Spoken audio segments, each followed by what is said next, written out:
Early Bird CBD Gummies. Early Bird CBD Gummies, these are not your granddad or your dad's CBD gummies. They are formulated with a microdose that is so aggressive of THC. They're designed to make you feel good. If you got a drug test to take, these are not your CBD gummies. There is real THC in these bad boys, and you'll feel it.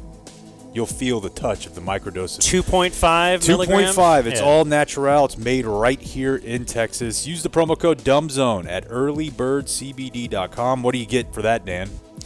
20% off. You get 20% off. So it was rhetorical. Yeah. Okay. Yeah. I just knew you didn't know. Earlybirdcbd.com. Use the promo code DUMBZONE, 20% off. These things are great for get you feeling right at earlybirdcbd.com. Hey, you sweet bastard. Take the edge off tonight with some early bird. Early bird, make me feel so good. Yep. Early bird, just like I knew you would. Did you know our national bird, the bald eagle, its primary purpose in life is to build a better nest? I don't know why, but I like that. Alright, alright, alright, alright, alright. Alright, alright, alright, alright, alright. I never listen. I'm gonna listen. I'm with you, I'm MM. gonna listen to the dumb zone. There's a guy on The Boys named MM.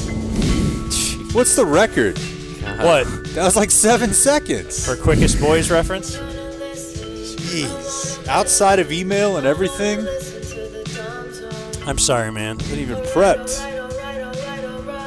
Yesterday, Business Wednesday, I put out the Epi. I was on TC's podcast called The Dirtbag Culture Dirtbag Hour. Culture Hour. I knew I'd get there. Why are you frustrated with me already? I'm not. I'm trying to help. I'm trying to help you show. Anyway, we talked a lot about The Boys. If you want to go back and listen to that. I don't. I will leave that to others. I'm sure it was a great conversation about a... Aren't you you're longtime good friends with TC, right? Oh, yeah. You Many years. 15 You're very similar plus years. taste. You guys... No, that's not true at all. Damn, that was going to ruin what I was leading into. Yeah, no. I wanted to say, because he's watched a couple epis and he's in. No, we don't. We have very different entertainment tastes. Like, he's into, like, superheroes and shit, I think. He's definitely into, like, X-Files. Well, he was the guy trying to push space on you Yeah. many years ago. And No, we don't. you'd have none of that. He's into, like, heroin rock music where everybody just whines. You know, I'm not into that. What's your genre? Just Country Saturday? We do have some crossover for sure, but, like, he's into different... He's a much more culturally aware person than I am. I like Katy Perry and The Rock. Okay. I'm not saying he doesn't like those things. I'm saying I stop there. All right. No depth to me. That's probably the problem. We did both go to rehab, though. Yeah, that's true. You do have something in common. We that's probably the problem. Then you just wouldn't really get. It's the too boys. deep. Yeah. It's just too intricate. The character with the foot-long dick is just too far above your head, Jake. It's too deep of a show. They actually made one of the guys' superpowers having a huge hog. Dude, you think a foot? It's like he could extend it. Oh, I'm sorry. 30, 40. It's like Clearly, it's too far above me as well. That's a real storyline? A foot? Oh, yeah. Oh, my God. I can't remember the guy's name. My parodies are going to have to go more insane. Like, I thought I had it down, but... That's what I'm saying. Is this a children's show? Like, it sounds like something, again... It's like, not a children's you know where'd you think it was a children's show? Well, you know how we joke very around about adult. how, like, Trump says stuff that... The first episode, the girl gets Me Too'd. She's forced to perform. On a 30-foot dick? No, on just a regular... You know how we joke on the around about... Aquaman guy. That's a first down dick. You know how we joke around about how sometimes Trump says things that sound like what I would have said as a kid if I were president? Like an 8-year-old or a 9-year-old, you're like, that's what I would have said. This sounds like he made this TV show. Like, you know what I would do if I were a superhero? Have a 30-foot penis. And you love it. I don't think he did make it. There seems to be some underlying anti-Trump stuff in there, but The commentary? It just gets a little too overt for my taste in season 4, but season 1 through 3.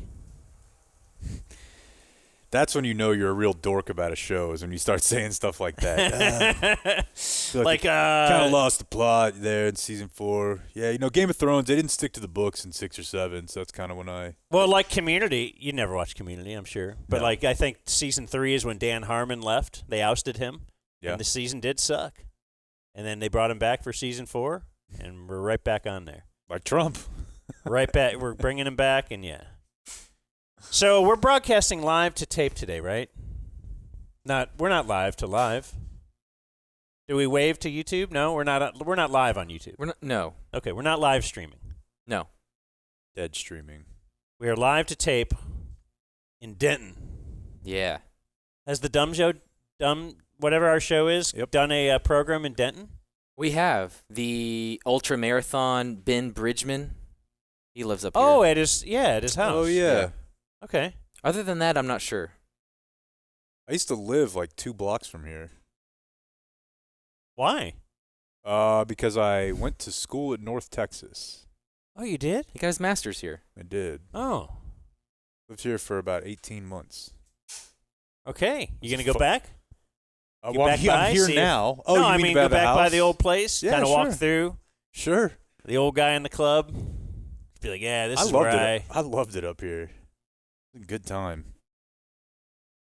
This was not where you had Dante Hall or whatever. That's a good one. That would have been actually. good. Yeah, and that was probably around X-Men's or the X Factor. What do they call him?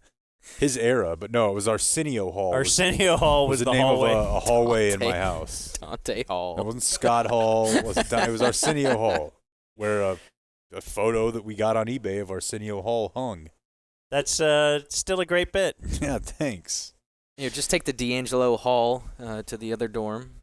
Anybody else? I'm probably good. Yeah, Probably out now? I think we're there. We're done. This was definitely not here when I was here, though. This being where we are today, which is not a fire station. No, it's called Station 222 where we are. Yeah, it's an event space. Oh, really? Yep. Okay. And we're the event. you see this open concept? That's how I you know love they it. like to entertain. Yeah. Yeah, I love this open concept. I man. speak HGTV. Yeah.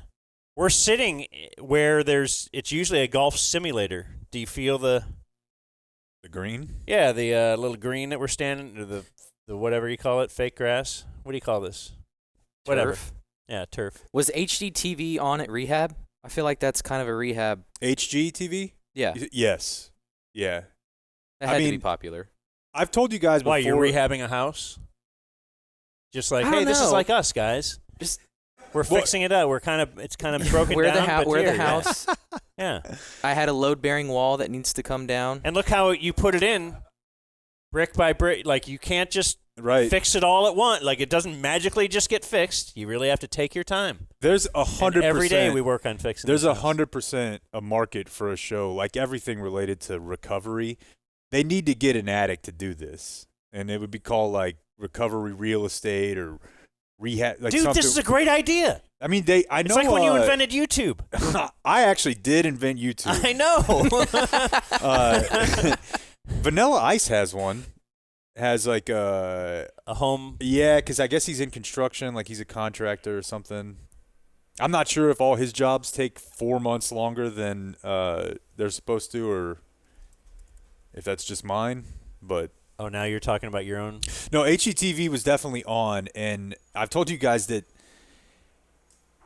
rehab is not a good place to go if you want to try to like push back against every stereotype being true, because one guy would joke around with his roommate about he knew whenever he had been in the room last based on was it on HGTV, or he knew when his roommate got up based on was the channel changed to HGTV, and that guy was gay. So the guy who was known as being obsessed with HGTV was in fact gay. Not your roommate, though. No. Okay. No, he was also gay, but no, he was not. He was stereotypically he was very excited to watch the Aaron Hernandez show. Who was more gay than I really knew. I didn't know much about the Aaron Hernandez story, but I've been watching it. Yeah. And it's pretty graphic. Troubled man. Yeah. You have some notes, some thoughts? Just a couple notes. But my big thing is, I told you this last week, I think. Like, I feel like I've only watched now 4 episodes, maybe. Mm-hmm. I don't know. Maybe there's like 10. They're really trying to make you think they're trying to lay it out that he's a pretty sympathetic figure. That he was a sweet little boy. He was just a sweet kid. He just wanted good things for himself. But then all the men in his life end up pushing him away, except for the uncle who raped him. Like, that just pops out of nowhere in season 4. It's like, oh, okay, they're trying to, like, see it's a common this. thing. I mean, a lot of people who end up with sexuality that they don't want to be open about, a lot of times that does come from childhood abuse. I mean, I think that's valid. If you would like to take No, I'm just saying that, like, men in his life were bad to him. Yeah. Either pushing him away or raping him. That's not really it's not good. Not a good thing. No. Generally, they wouldn't label it like that. Urban Meyer, like, not kicked him off the team, but apparently, like, I don't know what to believe either. Did he really get pushed off the team? He wanted to stay for his senior season because he didn't feel he was ready for the NFL, and Urban Meyer's like, no, you're out. I mean, it's based on a couple books. I mean, I'll buy it because Urban Meyer seems like a bad dude. Belichick, like, wouldn't trade him when he said he wanted to leave. Yeah, I believe that. His gay high school buddy, quarterback, who he got gay with, went to the Marines, and then got married to a woman. Yeah. This is all true. And then trying to my other note was they show him meeting the old tight end, the Mackey Award, whoever that's named after. Vic Mackey, I think his name was. No, it wasn't Vic Mackey, but I remember the scene you're talking about. But he was like 80 in a wheelchair or something. He's all beat up, so they're kind of suggesting, oh, that's like a contributing factor to his CTE, perhaps, or what. Oh yeah, I mean, every time he takes a hit, they have a flash thing to show that he's having concussion problems. It's pretty. Anyways, we're at Station 222 in Denton. At the behest of Taryn Andrews. Wow, give it up for Taryn. Andrews. We love Taryn. Station 222. Andrews as in Elvis, not as in correct. Aaron. I didn't know where she went. I thought she disappeared. Taryn? She just got off Twitter. Oh, really? She just experienced the bliss of just leaving Twitter. How many years ago? Me too, dude. I'm going to get off Twitter, and then I'm going to announce it to everybody. Yeah. How? When? Lurking. Yeah. She was active. And now not so much, folks. Not so much. Are you really upset? You really miss just being really involved? Oh, that is sweet. But there's a grill going out there. I don't know what the day holds, Dan. And then tonight, I wanted to give you a heads up. Yeah, I'm doing a little Q&A tonight for charity. I don't know. Really? Good. You're questioning charity? Yeah, yes, I'm questioning charity. What is this for? Well, you know me, so of course when the Dallas influencers in sports and entertainment needed somebody, they knew who to call. Okay. Yeah, they did ask Dan first. I'd love to go. Yeah, he was actually busy with another charity. Yeah. But no, it's Charles Haley and DeMarcus Ware. Okay, you know them well. You've interviewed both of them? I know both of them well enough to know what not to ask them. Yeah. Charles Haley, for sure. You and he... Your redirect was awesome. You and he kind of mixed it up at one time in our studio?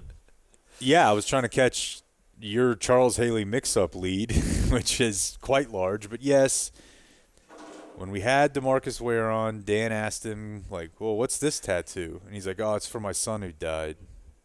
And then Jake comes in. My follow-up was, how'd you get into playing guitar? I forgot about that one. I knew we've had mix-ups with Charles Haley, both of us. But so how'd you get into playing guitar? Just 2-3 minutes about. So tonight you might ask the guitar tattoo. question, but you won't ask the other one. Correct. So see, that's how you learn and grow as a human. I know. So how'd you get into guitar? You've learned not to ask Charles Haley anything. I know, right? I'm a little who knows how to go. Yeah. I don't think you ask anybody about their tattoo ever. Just because it's always, you just never know. It's such a wild card. Could be a brother died. This was his favorite, whatever. Like, why do you have Tweety Bird cartoon or something. Like, oh yeah, well that was.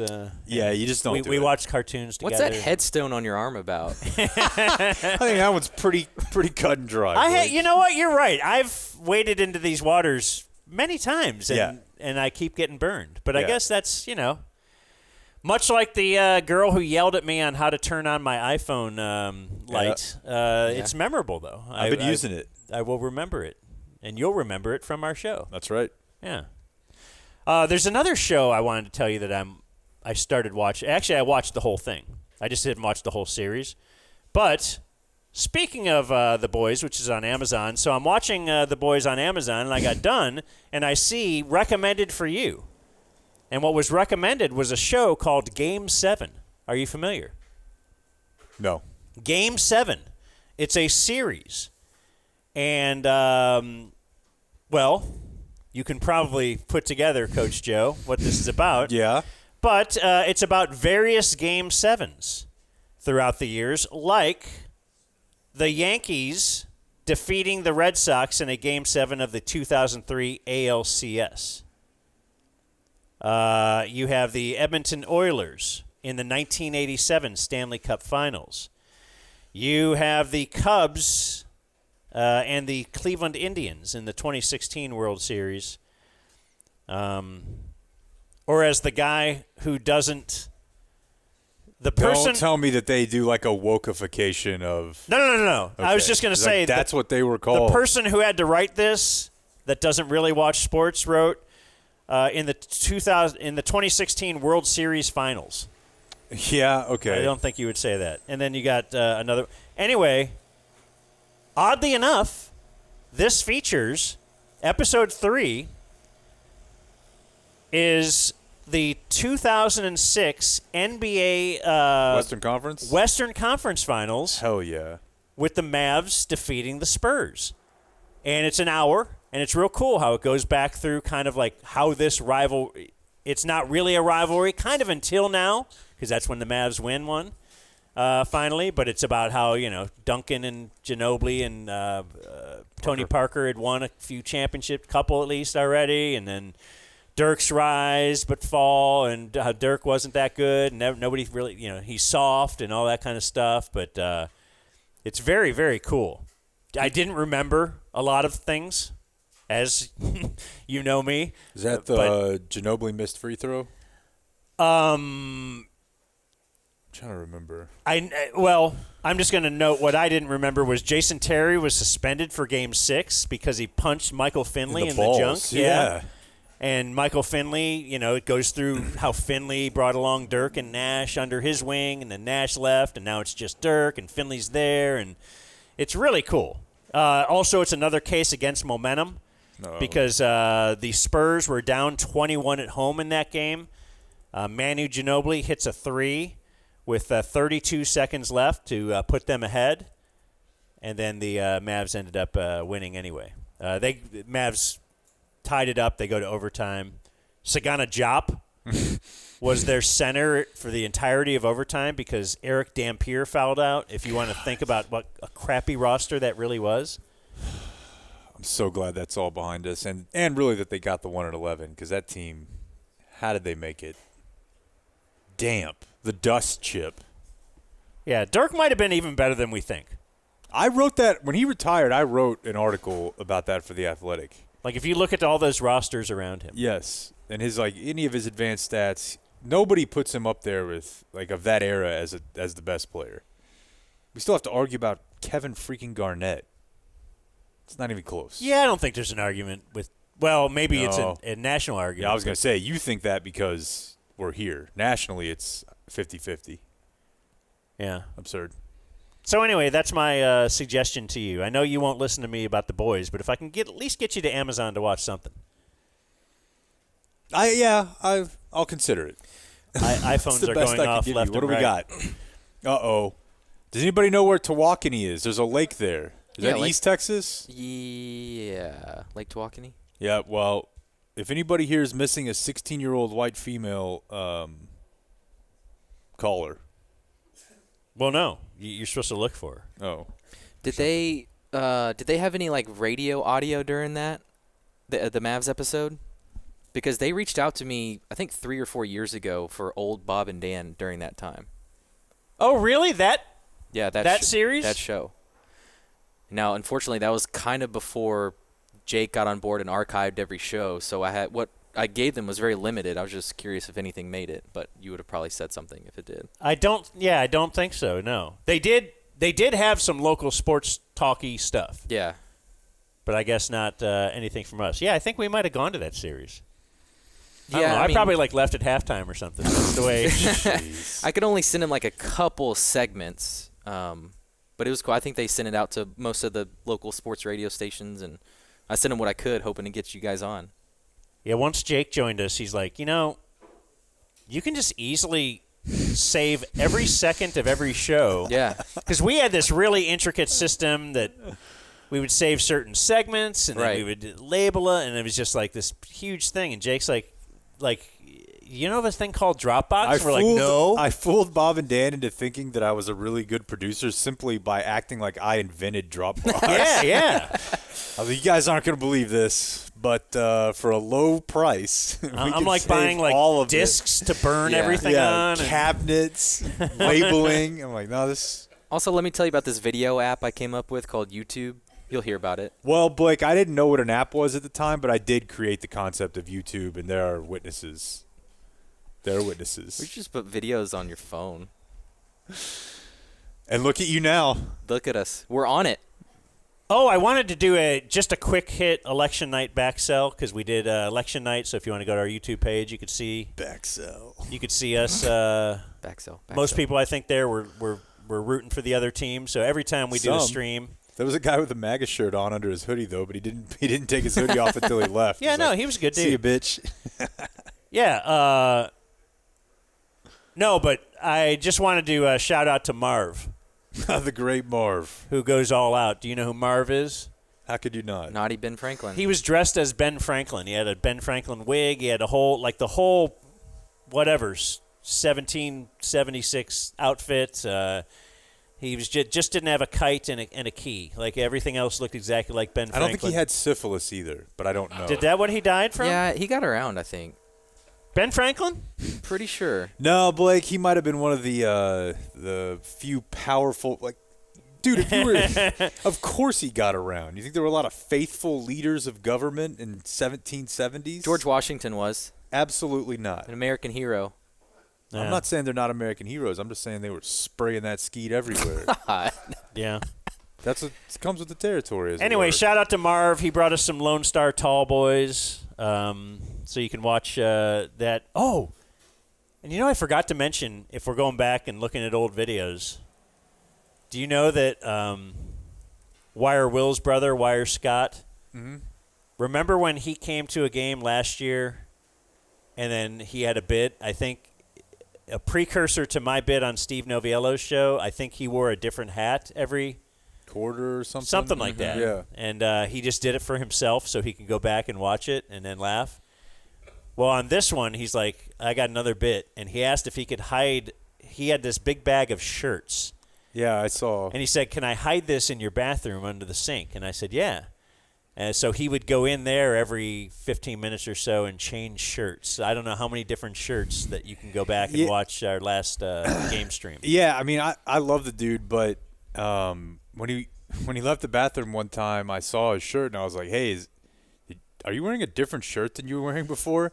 And he gave me the real mischievous I was I don't think it's that big of a deal. Don't spoil it, dude. Or you'll spoil this awesome bit. I was like, okay, it's a different shirt. I thought I should mention it at some point. Yeah, I mean, and there I did. I love people doing their own bits. So on today's program, not only will we have closing remarks with Taryn. Very exciting. You remember today is Thursday. So it's week 2 of the big Thursday mailbag thingy. I hope if you guys brought any mail, if you get some mail throughout the week, this is the place we can put it. Because everybody else would do it on a Friday. We are innovative here. Yep. We'll do it on a Thursday. We have an MBR. Ooh, spicy. Which is a monthly business review. This guy knows. These guys. Look, there's business people here. This guy doesn't. They really are. I love business people, man. I like talking to them, and then I feel like something's going to rub off on me Through at some point. osmosis? At Yeah. some point. It hasn't yet. I had a business lunch yesterday. Power I wore lunch? my business jeans. It was great. And it was pretty warm out, too. That's serious. What's up with this weather, guys? Yeah, all right, what's next? And we have Cowboys today. We could start with that if you would like. Sure. And it's going to be brought to you by Lone Star Beer. Speaking of Marv and his tall boys and Lone Star Light, I will go the blue can. Me, I'm a red guy. You're a red can guy? Yeah. But somehow we can still coexist. You know, that's what it's all about. That's what it's all about when you're the national beer of Texas. We need to come together. Yeah. So Lone Star Beer, Lone Star Light, we appreciate their sponsorship. And they actually have they got great beer, of course, but they have cool merch. And if you go to their website, thedumbzone 21 is set up. Go to lonestarbeer.com. Use the code dumbzone21, and you get 21% off merchandise. Like, I wasn't putting that together. I was going to stop at 20. I'm like, that's silly. Yeah. Would Lone Star Beer shortchange you like that? Of course not. No. They will. That's their slogan as of right now. They'll go the extra 1%. It's better every day. You must be 21 or over to purchase that merch. So, yeah, LoneStarBeer.com. Don't forget about Lone Star Light, authentically Texan, crisp flavor, perfect with a tray of barbecue. And they are celebrating 140 years of brewing in Texas. Thank you, Lone Star Beer. Now, this. From the wonderful world of sports, Radio Sports Scoreboard. Oh, yeah, I like that. I suppose this could be DFW Sports today, if you wanted to quick hit the Mavs game or something. Because I know you're hot on Mavs these days. Yes. They beat the brakes off of the Bulls last night. It was a fun Luka game. You look at his line, he went 8 of 19, and it's another poor shooting night. He went 0 of 5 in the fourth when they were up by 20. But he had some silly passes last night. Another game without Lively. Game without PJ. Don't know how bad that is. So they started Najee Marshall. What's PJ's thing? I think it was a knee. Okay. Not great. Not great. Wasn't as big of a problem not having Lively as it was the other night with Utah because Chicago's not very big, but they need that guy badly. But, I mean, he was throwing and one passes, Luka was, and they dominated. They get out and run quite a bit now. Their pace, transition, they're up there. They're an athletic, fun team. It was Kyrie first quarter time. That's always fun. I think there's a lot of Mavs excitement, and I think part of it is the Cowboys Doesn't hurt. drop off. Yeah. And I was talking to a dude yesterday who's just wanted to talk Mavs, and he's like he had a couple of Cowboy things. He's like, who cares though? Like he's like, do you really think the Mavs are this good? I'm like, I kind of think they are. They got to figure a couple things out. They got to kind of try to stay healthy, but They got they're in 82 good shape. games, yeah. Suns tomorrow night. I think they've only lost once. Big Friday night Mavs Suns home game. Okay. Yeah, I'm fired up. And then I think from what I've heard, the Stars are still playing. I think Okay. they are still playing. They actually haven't played since they've been home from Finland. Just to let you guys know. Well, you know, it's the time difference thing Yeah. or something. What do you think Finland is? Where? Yeah. North. Yeah. Okay.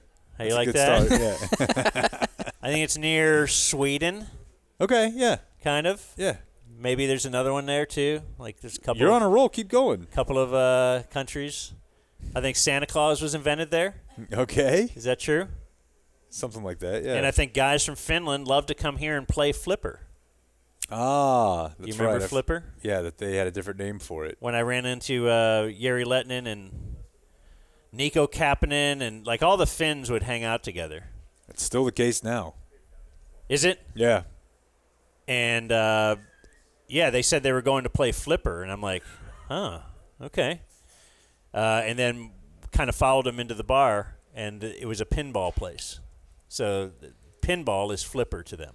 That would make sense. Yes. It That describes. makes total sense. Let's go play flipper. But in Cowboy news, big trade deadline day.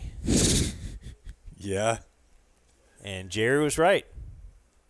If you remember after the game the other night, said they got some things in the oven, some things cooking. They made a big move.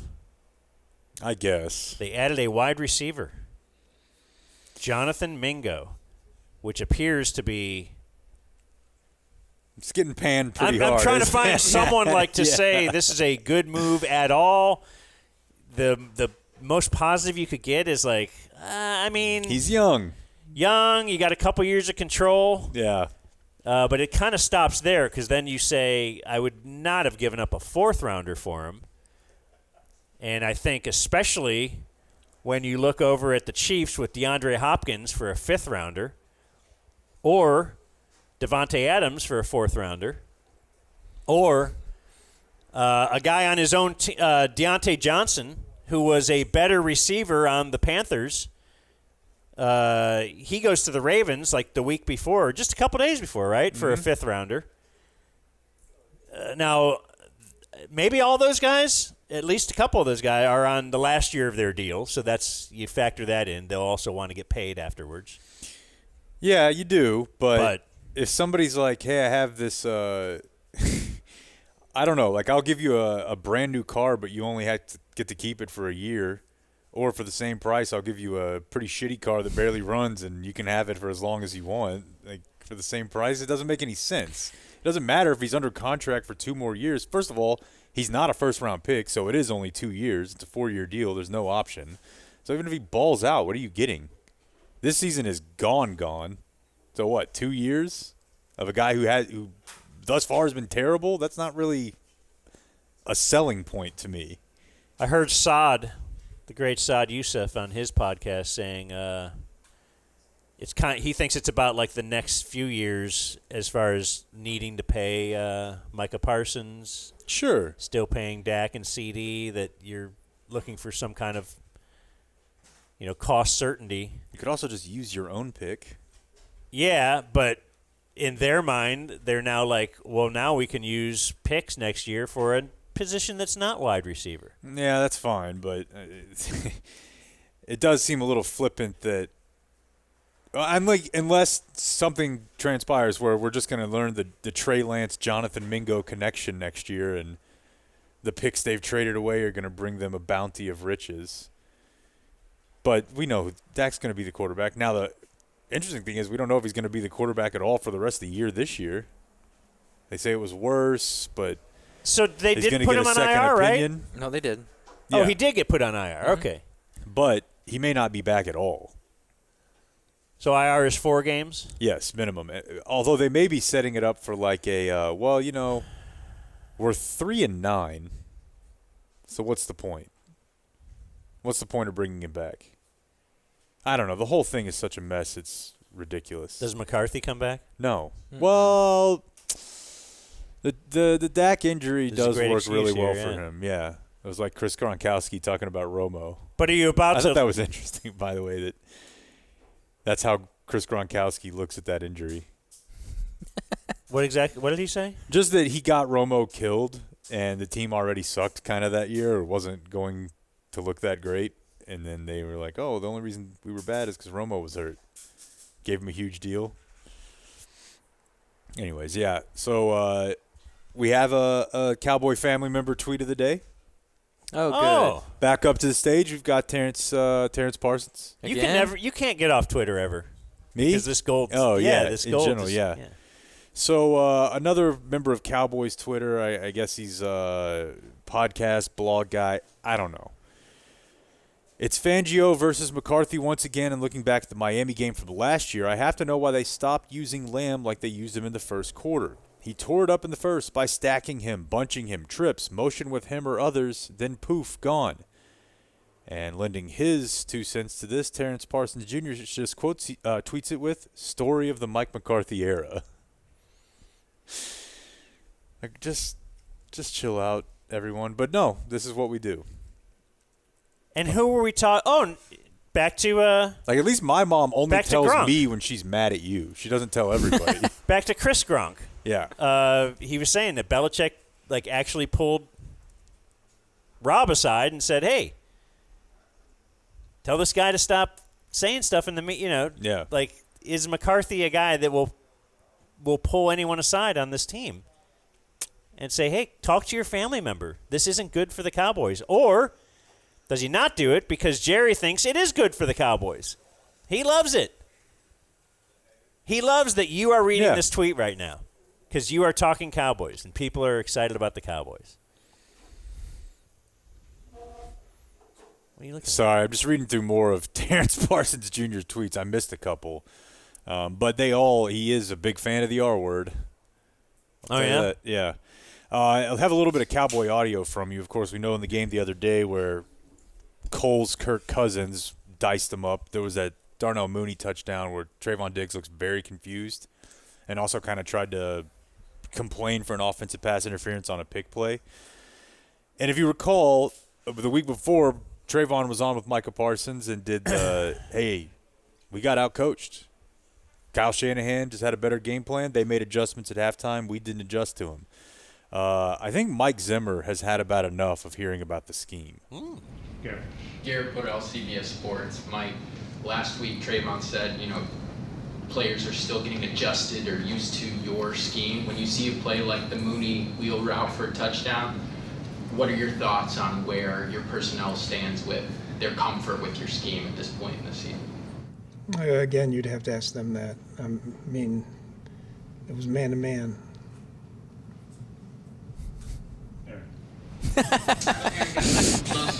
Let's go to the next question here. Hey, I don't know how they're not grasping. It's the simplest shit that we teach 5-year-olds in every single sport. That guy, run where he runs. It was a cover 4? What does that mean? Yeah, we What go is to it the field side instead of the boundary where we roll the coverage over there and we So it's kind of man-to-man. match up. And if he breaks off, we're running zone underneath. He's like, no, it's You cover him. man to man. So I don't know. I think And there's- even the video, he does kind of give like a hand up type.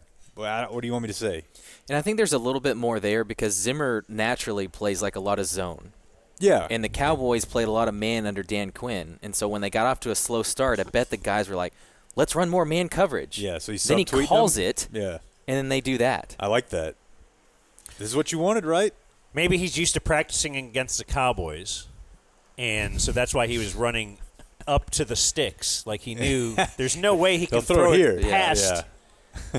the first down marker, and then all of a sudden, Oh, man. Well, at least we don't have several more streams. Oh, we'll make it fun, folks. did you read this the other day off Twitter? Out of 126 players with 75 targets or more over the last 2 seasons, Jonathan Mingo ranks 126th in the NFL for success rate. Yeah, and I mean, on one hand, you'd look at that and be like, well, he has a terrible quarterback situation, right? Like, Andy Dalton was okay, but Yeah, Bryce Young. Bryce but Young is. the thing is, when you make it 175 receivers, so you're basically talking about 4 per team and then some, lots of those guys also have bad quarterbacks. Yeah. So to be the last in anything, not great, bud. Hey, do you think that's one of the firefighters who kept this building from burning down?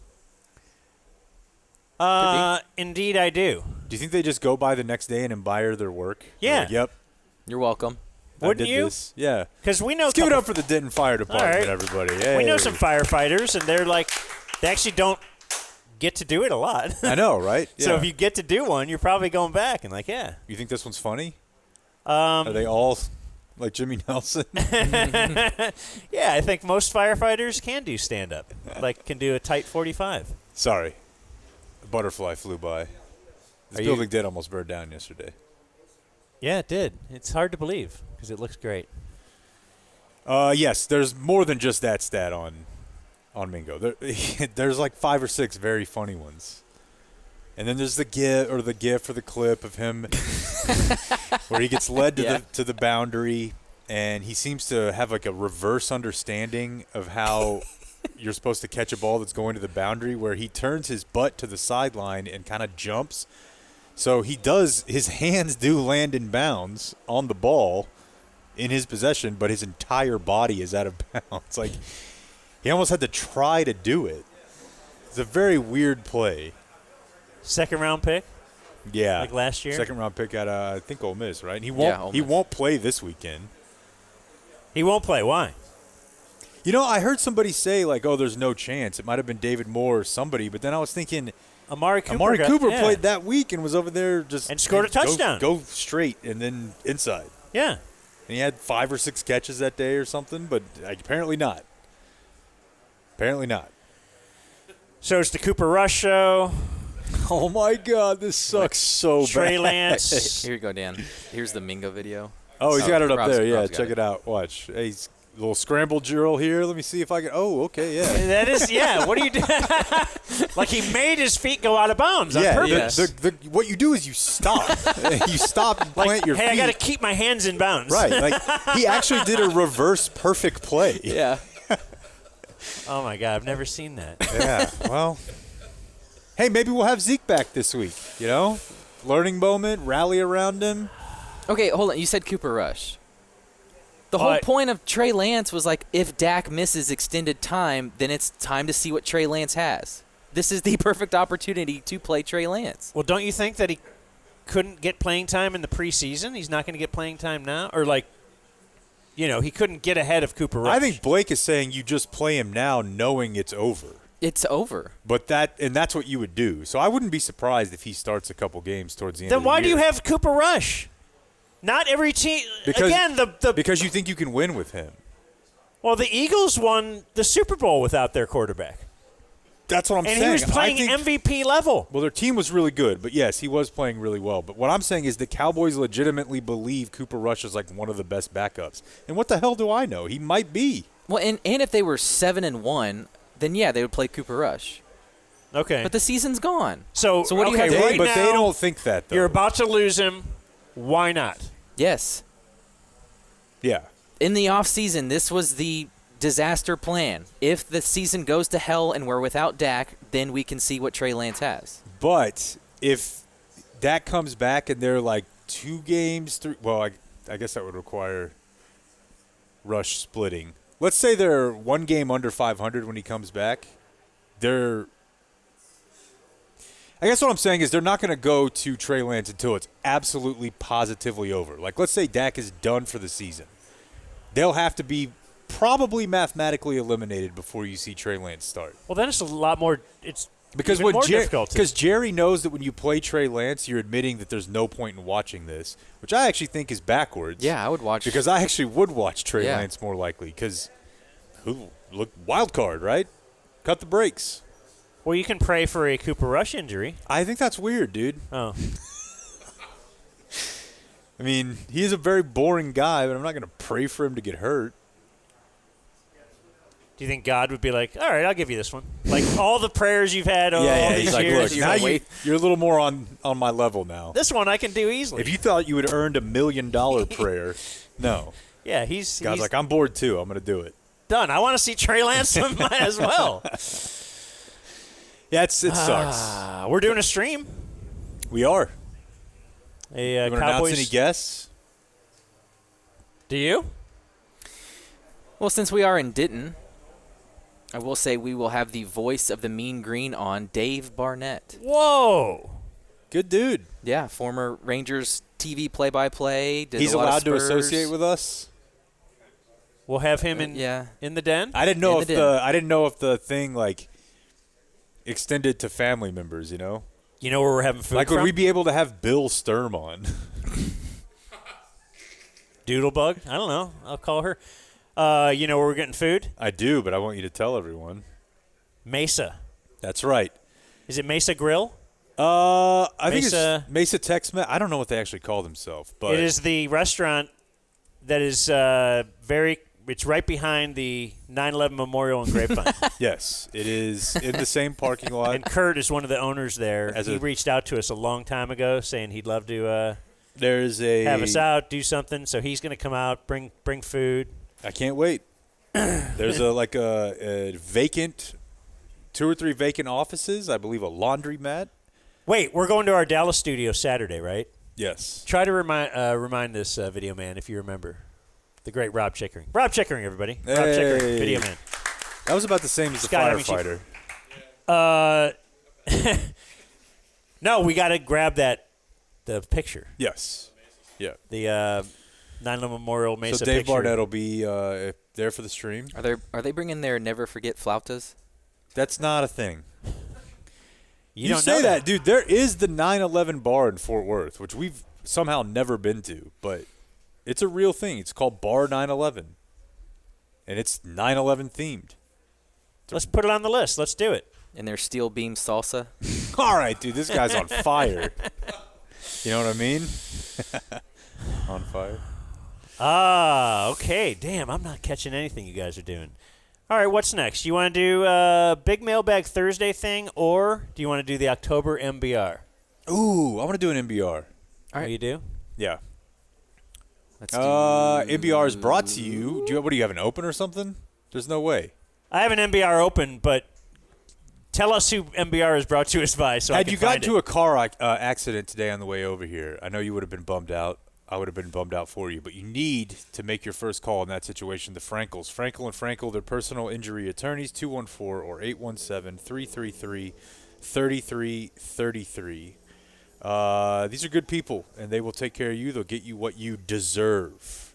They have people that used to work with the insurance agents. They know all their dirty tricks. They're just people that, you meet them, Dan, and you think, I believe these guys. I believe them. Good people. That's right. Personal injury attorneys. I'm still looking for the open. Keep going. That's okay. I have it if you want. Call immediately if you get in a wreck. That's also okay, Blake. Family-owned, client-first mission. Getting in car accidents sucks, but I remember the last time I got in one, and actually the worst part was dealing with insurance. My insurance, the other party's insurance, it sucked. Remove that part of the process with the Frankels at 214-817-333-3333. Hey, Claire, you remember that one time the Frankels got me that huge car accident settlement? Oh, Cornelius Falcon, how could I forget? Yeah, that was super dope. Was that a fart? Please stop talking. I guess. It's that time of the month. It's time for the Dumb Zone's monthly business review. And now, the king of all note takers, here's Blake Jones. Got your email up there? Huh? We're about to find out. Rob's email just showed up on the video. I was about to get a little hot singles in your area. You're about to get some pictures sent over there. A response to an ad, like with our intern that one time. All right, let's review the month of October. I got a lot for you boys in the month of October. And let's begin with bad bits. And the first one, I believe this is Halloween related. And I think we were at a house that had recently gotten booed. Oh, no. And Dan says on October 10th, getting booed is a bad bit. I'd never heard of that before. Had anybody else here heard of that? Like the kids do that? Okay. It just seems like they don't do it in your neighborhood? No, but I don't know that there's not really any kids in my neighborhood. Okay. Wasn't there a QR code on this one? Yeah. Yeah, it's now sponsored. Everything's got to be sponsored. And so what's the deal? How lame. I think, what is it, Dan? You get a sign put in your yard and then you've got to do what? No, you don't usually get a sign put in your yard. It's just that somebody will put a note on your door. Oh. They will leave a little bag of goodies, candy or whatever, and it'll say, you've been booed, and now you're supposed to boo 3 other houses with kids in the neighborhood. It was like the... And it's just like we Ice need bucket more challenge. candy. Yeah. Then you're going to get this huge candy night on October 31st. But leading up to that, why not just do it as this is bored ladies without jobs. I think I think I could take it a step further and say this happens in like affluent suburban neighborhoods, and the reason they do it is because all those moms need to train their daughters how to get involved in multi-level marketing schemes for makeup and candles and all the other things that they sell. And so they're just like, here's how it works. You tell 3 friends. Yeah. You tell 3 friends. Right. I'm rich. That's how all life works. Yeah. Like, what's in the supplements? I don't know. Just tell 3 friends. Yeah. And we'll be a millionaire. I like it. We have a good bit, and this comes from us discovering who Lieutenant Dan was. Yeah, the hurricane guy? Yeah. The star of the hurricane? Yeah, Dan said it's a good bit that we just are able to find out about these characters now through the internet. Yeah, I mean, the local news goes a long way in that as well. Yeah. But sure. No. But local news was always there. Yeah. Now you have internet The to tell difference, us though, the is one that- in Cleveland and the one Exactly. Yeah. And you don't even need the local news to cover it either. So it's not just that local news can go national, it's that just some guy with a phone can go down there. Now, it's a gift and a curse because we also found out about all of the many crimes Lieutenant Dan had committed and all the racism, as it took him about 2 days to use the N-word on a stream. And lose his contract with Kick, Blake. Dan's other jobs. Okay. You know why I love MBR? Because I forget every single one of these bits every month. Yeah, what is this? This is just every once in a while we will picture you doing something else and it's hilarious to us. For instance, on October 24th, we kicked around the idea of you being a cop. Was I there? Yes. Oh. We were at That's what's also good about this. Urban Tree Merchants, where I think you jokingly said like you were the only one of us that could get into law enforcement. And then, yeah, we just I could do it because it's kind of like Belichick with the defense. Because you're a criminal? Yeah, like I know how they think. Are you good cop or bad cop? Good. Yeah. I like people to think I'm good. Yeah. But Dan, and then behind the scenes do bad stuff. Dan on a stakeout sitting in his car at 2 a.m. heating up salmon. His partner's just pissed. Yeah, I think that's an underrated or underappreciated thing about law enforcement is just how much nothing time you have to deal with. Like, you think you're out there like the strike team just busting heads all night, and it's like, no. I've been on a ride-along. Have you? Not a real one. I mean, I've been with my stepdad when he was a cop, like, and it was just kind of a here's what my job is like, but not a real ride-along like you and Bob had done. Yeah, I did. I would very much like to do that if someone would like to invite me. Okay. Any? But just somehow prove to me that you're not actually trying to get me killed. Any law enforcement listen? Hey, we had a cop up in the den the other night. Yeah. Yeah. For the election. Yeah. I'd like to go. Things Dan and Jake want. So this from October 21st. Jake said he wants to be good at poker. Yeah. I think I have to choose chess or poker. More profitable poker. Oh, I have no desire. And probably easier to find a game. Well, look at the apps, though. Yeah. I want to learn how to play chess. I've said that for a long time, but, you know, one of the things about, like, sobering up is you're like, I can do everything. I'm going to be fluent in Spanish. And my kids had something called, like, Chester. Yeah. You're familiar with that? I've heard of it. Yeah, it's some online thing. And, like, we thought, same thing as when you have little kids, you're like, oh, this is going to be, I'll be so different, man. I'm going to teach them chess. Yeah, by the time they're 8, they're going to be, and then you're like, oh, no, wait, they're not Asian. You give up so early, and you're just like, well, just watch TV. Yeah. What if you just do this? Hey, one screen not enough? Why not an iPad while you watch TV? Yeah. So here's a Mountain Dew. So, yeah, they were into chess, for the amount of time that until they learned there were other things. In 2025, Jake wants a hot tub and a hammock. Like, that was your goal for next year, is to get those two things. Why are you guys acting like that's a lame goal? That's awesome. Like, and it's so awesome, honestly, that I probably won't pull it off. I feel like hammock is overrated. Overrated. Oh, my God, that's a bad opinion. Yeah, look, I'm laying here.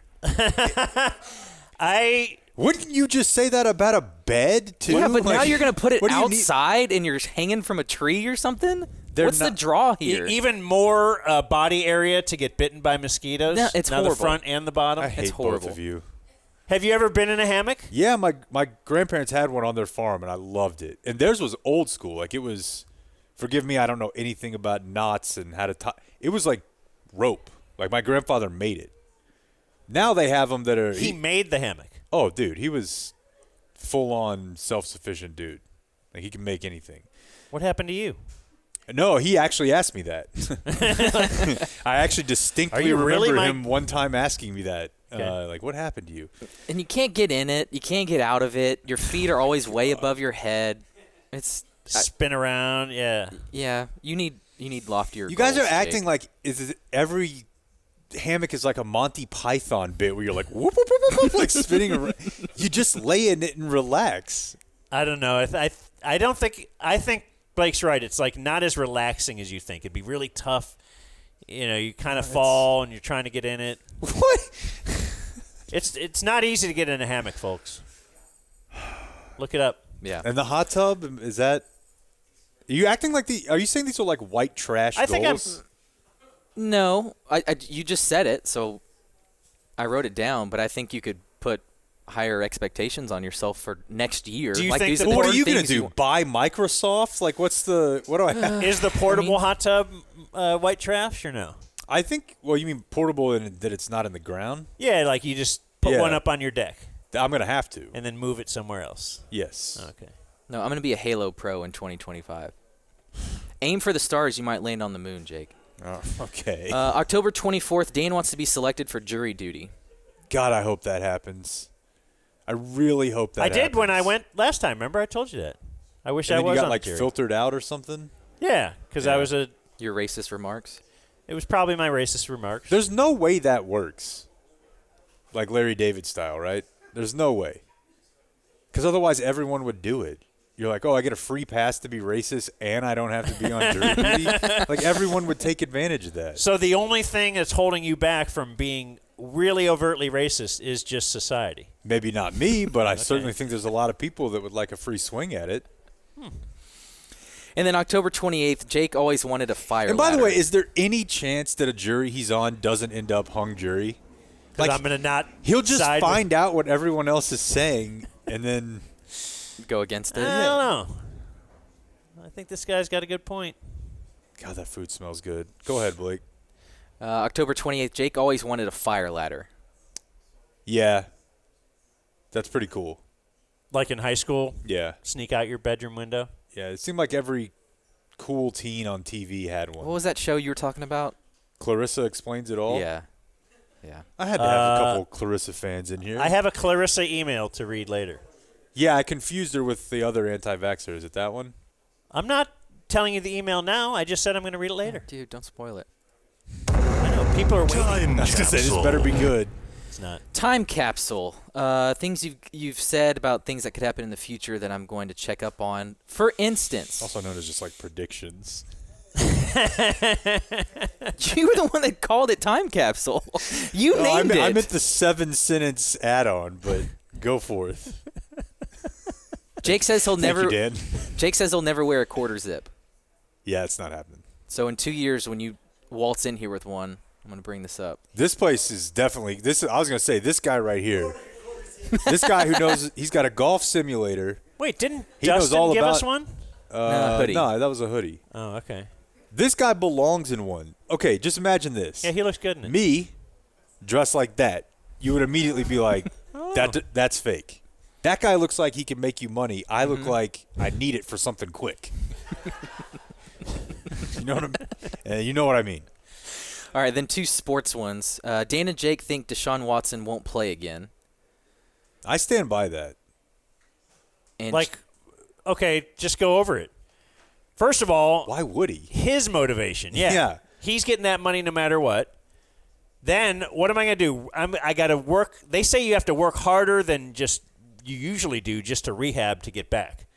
So he's going to work harder than he's ever worked in his life to get back, to get booed from the Cleveland and then he's Cleveland. Like, I'm going to do this for Cleveland. He didn't want to be there in the first place.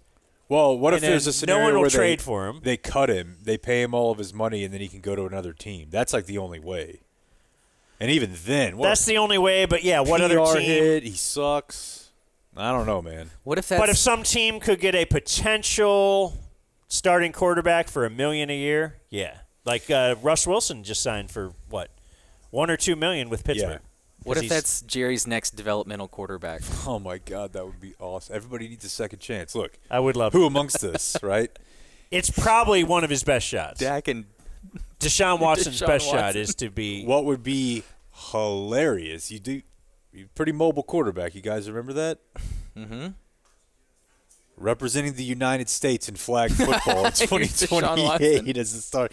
He's carrying the flag. Oh, man. And then the other one, Jake thinks the Mavs will have the #1 offense in the league and a top 3 seed in the West. So they're really not that close on offense right now, but they are third in defense. And I think that, they're going to win 55 games. They're legit, man. Something to track. Kemp spins. Kemp spins, you're up to 521 Did you after count? 6 in the month of October. Did you count me? Why would you jump ahead? Okay, I'm just making sure. Because I don't know if that one counted or not. I didn't see you go to work over there on it. I don't want you to see when I write them down. Brian Kelly. Ooh, we're talking about the cherry picker, the scissor lift. Yeah. Brian Kelly was conducting practice in South Bend, and it was clear that weather had gotten very bad. And he had an assistant, like a student assistant, up there filming practice. And the storm got so bad that the lift he was on fell over, and he died. The Domino's Noid. Ha! You kept spinning the Noid? Yeah, there was a guy whose last name was Noid in the 80s, and he thought that Domino's Noid campaign was aimed at him, and he was like a paranoid schizophrenic. And so he went to a Domino's with a couple handguns and took hostages and demanded, like, hey, stop running these Noid ads. Is that why I haven't seen him in a while? Yeah, because that guy killed him. Okay. Rookie car hazing. Now, this came up because we played the video of LeBron and Bronny in their first game together and all that. Yeah, I don't. Like, shh. He's pouring the. Oh my God, the cereal. I can't was remember. It full of Fruity Pebbles? Fruity Pebbles, yeah. I don't remember. Or Fruity Loops, as Jake said. In this case, I saw those at the grocery store the other day and got a chuckle. Fruity Loops? Never paid attention. Yeah. It was Kenyon Martin. Mm-hmm. And somebody, I believe, put Cheetos in his brand new car, and he attempted to kill them that night. Like it was when they played in New York, and he drove to his place. It was like outside. Like, hey, Cheetos are tough to get off your fingers. Imagine that all over your interior. Chuck Berry. Where do we begin and end, folks? He was known, I believe he was on the receiving end. He had a glass table, and he would lay underneath it, and he would have the women that he was with poop on it, squat over him and poop on it. So he would, and he was also into like peeing on girls and all that. So he liked it to be simulated happening to him, but he didn't actually want to get in the game. It was like a glass bottom boat, you know? Yeah, that's kind of. I bet there are guys who are into it who like scoff at him. Yeah, they're like, right? you're not a real beater. Yeah, you're not actually taking the poop on your skin. That's, God, that's just. I wish we could move on from that. And we will. Even And though I brought finally, it up. Jake Kemp. Yep. You Kemp spin yourself. I've already mentioned it like 3 times today, but because you told us you were in rehab. Yeah. So he wanted me. I was so shocked. He wanted to make sure I had it on my list, and then when I bring it up, he doesn't want to talk about it. Just don't want anybody to have to Understood. listen to it. Roseanne's. All right, we got some video here because we have added quite a few names to the Roseanne list. So Okay. throw up the picture video, man, and then we'll go one by one here. The first, Kelly McGillis. Yeah, whatever that. I can't believe that's not actually Roseanne on the left. That's a clear Roseanne. Yeah, boy, that's tough. Okay, next one, Holly Rowe. I like Holly Rowe, so it pains me to say that yes, she's trending. Her jowls are trending Roseanne. She sucks. Jeez, next dude. one, we actually have a double Roseanne when Holly Rowe interviewed Brian Kelly. I promise you that when my grandmother was 80, she looks exactly like Brian Kelly does today. So a man can be a Roseanne. Is what you're saying. Yeah, that's great. Yeah, I think he's the first Roseanne Kim Spin double up. Okay, yeah. And then finally, oh my God, Michael Moore. Michael Moore. Yep, that's a Roseanne right there. They probably get along also. So the next thing is just some audio we played on the show, and it's something I miss from our old open of just playing random audio for no reason. There was always a reason. Yeah, because it was funny, but we just don't really have a place for that anymore. So there were 2 funny audio We don't have clips. a place for funny things on this show anymore. Just random funny audio. The first one here that I want to play is Trump trying to say Arizonians, I guess. What? Play it first. Thank you, Tanya. Oh, beautiful. You look great. Thank you, darling. Also, we have many Azerasians in our room. We have some incredible people in our room. We have so many that we just can't. As or Asians. Here's the thing. As or Asians. He's not wrong. He's wrong. He was in Arizona when he said this. But when I was looking for this audio again this morning, everybody thought, okay, he's in Arizona. Arizonans. I think even we had some questions over, is it Arizonians? Is it Arizonans? It's definitely not whatever he said. I think it's Arizonians. Well, no, I think you're right. But there were a group of people at that rally in Arizona called Assyrians. And it is a Christian sect, very small, from this AP article, tracing their ancestry to ancient Mesopotamia and the modern Middle East, tiny minority community in the United States. And there's even a picture of all these people at his rally that say, now it's ASSYRIANS.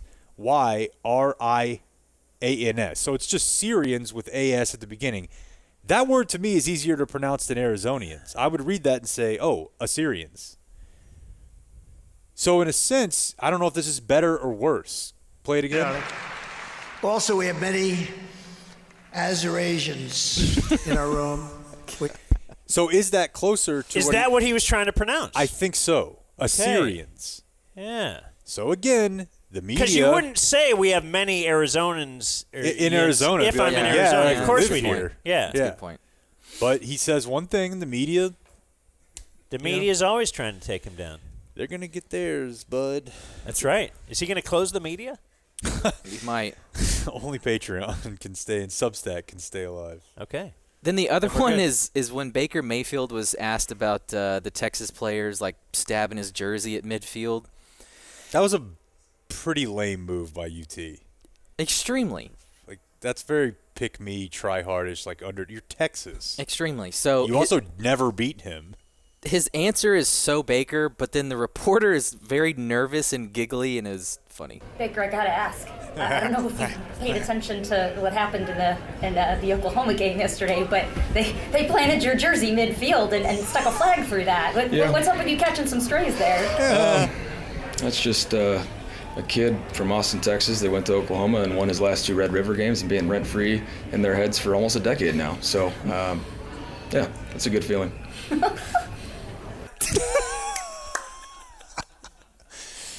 That's a serious journalist right there. Play the beginning part again, just of her asking the question where she's going. Baker, I gotta ask.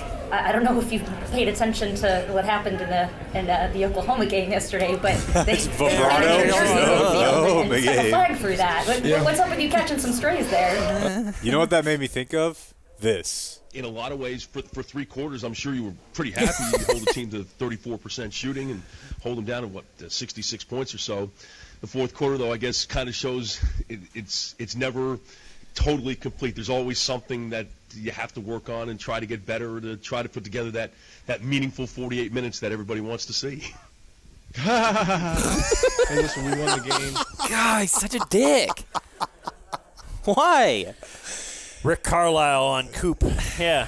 Yeah. And Coop just, to my knowledge, tossing softballs to him. The only thing Coop or Carlisle ever apologized for while he was here, but he actually wrote a letter and apologized. After Cuban told him to, right? Probably, but, well, no, yeah, yes. Yeah. Anchored phrases. We're getting back to these. We've had a couple this month. The first, we thought we had one in Riddled with Bullets until Beth wrote in that actually you can be riddled with cancer. Is Beth Yes. Is Beth here? She was here. Drop Beth is here? I thought I saw her. But Oh, nice. I'm trying to check out those new up tops after the cancer. They haven't come in yet. Oh, yeah. I think she said October she's doing it next 21st, stay of execution. Yeah. I never hear that used out. Stay of, yeah.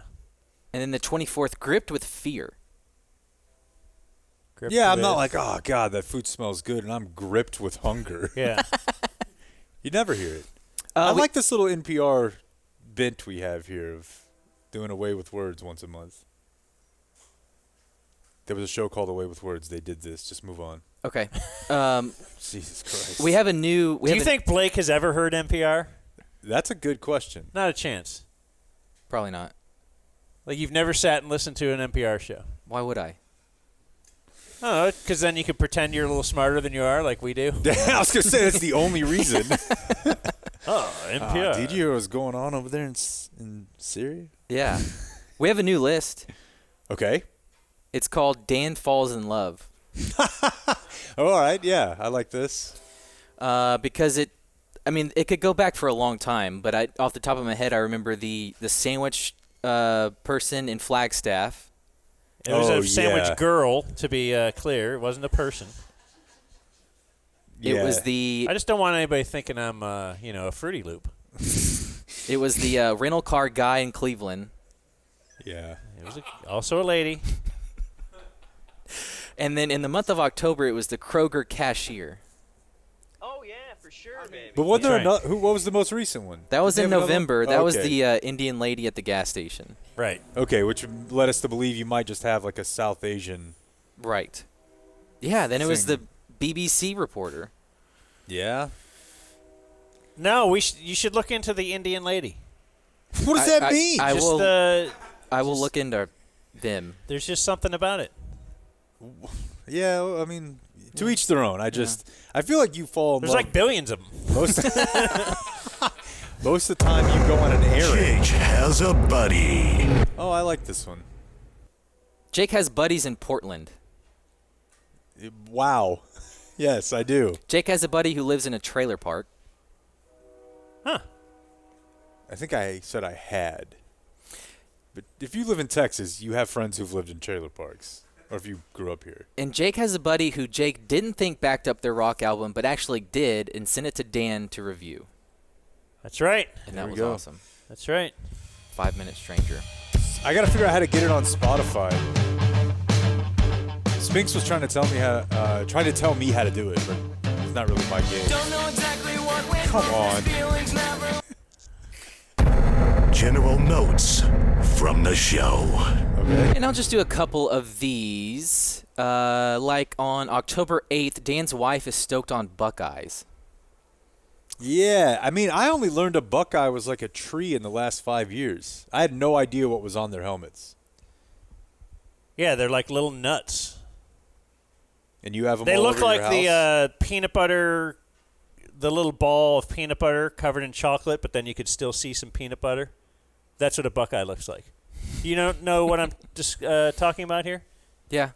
I don't. Does everyone else know what he's talking about? A lot of. Yeah. Well, do they have a name?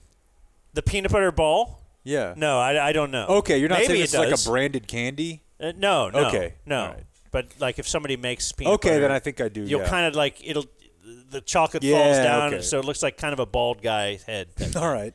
Yeah, there you go. October 14th, Dan's neighbor's sister got arrested in Mexico and was put in a cell next to Rugnet Odor.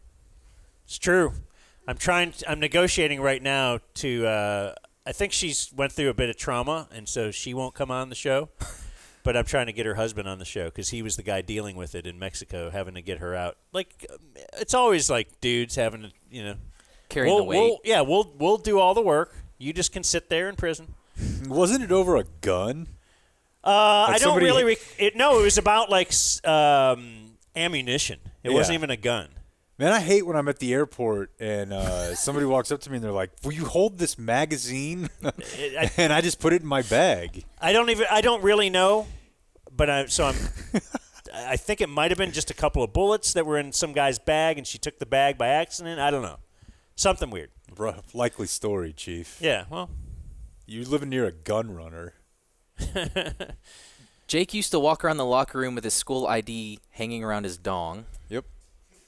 Yep. Dan is in a black bean crunch wrap phase. Yeah, you know what? I heard an ad where they got like a 2-for-1 on Uber Eats or something like that. Okay. I love Taco Bell's bit of having free delivery on Sunday. It just takes me back to a time where it was like, yes, dude. Just $25 of Taco Bell on the was couch. this drinking phase, Jake? More, and then some. Okay. Sunday NFL, no responsibilities. Like I can't just be bothered to drive 5 minutes to Taco Bell because you live right by Taco Bell.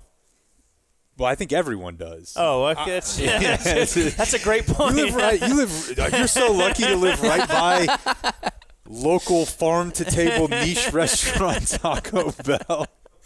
Yeah. I am. I've had I think 4 of them in the last month.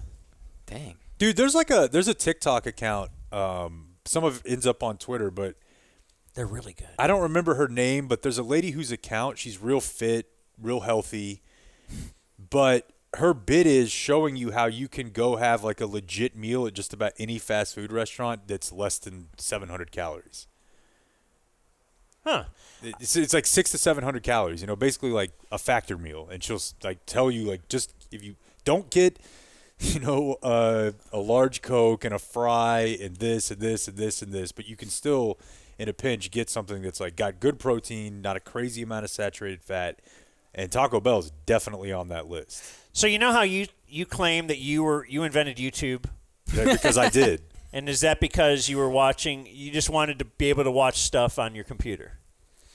Well, no, because my roommates had started plugging their they were from Plano, so they were like tech savvy. The yeah, cable. And I remember being to get your computer to play up on the screen. Yes, and this is 2004. I was like, why don't we just have internet on the TV? And they're like, whoa, dude. I feel like similarly. I mean, I can't remember the day. Like you seem to remember this day as a Doc well, it's Brown in my court can filing. remember when he Yeah. invented time travel or whatever. But I feel like I was involved in some discussions where somebody was listening and we invented the Dorito taco shell. I'm pretty sure that we made Dorito tacos. The problem is when you file that lawsuit, there's going to be about 7 million other potheads who come forward and like, me too. So let's see. Dan is throwing class action. Yeah. Dan's throwing a milk bone on the field at a Browns game. Jake had That's Zach awesome. Wild pictures on his wall growing up. Cover of Guitar Jake was magazine. stoked on Melissa Joan Hart. I was. Jake caught a brick from a 2-story house because Jerry Rice did it. That once. Dan says Ziggy sucked. Dan misses Fuddruckers. Jake won best dressed in 5th grade. Jake was runner-up for best looking in high school. And finally, yeah, Dan once mated hamsters and mosquitoes. That's the weirdest story you've ever told. Not together. It wasn't crossbreeding, yeah. No. Wouldn't that be awesome? But yeah, flying hamster. You said that you thought they were tadpoles or something? Yeah, they were in because we used to always go out to the creek to get crayfish and steal those and then put them in my aquarium. And then out in the puddle, I found these tadpoles. It was great. Boy, how lonely kid is that? Then just thousands of so mosquitoes. sad. Well, you've seen my backyard and the rock I used to play with. Jump on a rock and then jump off it. And there's your MBR. Hey, thank you, Blake. Well, pick a lane and bless my star. Mr. Jones's MBR. People listen near and far to Blake Jones's MBR. Business Review.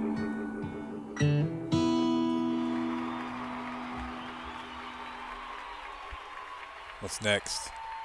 Want to take a break? Sure. The Dumb Zone. Dude, you understand?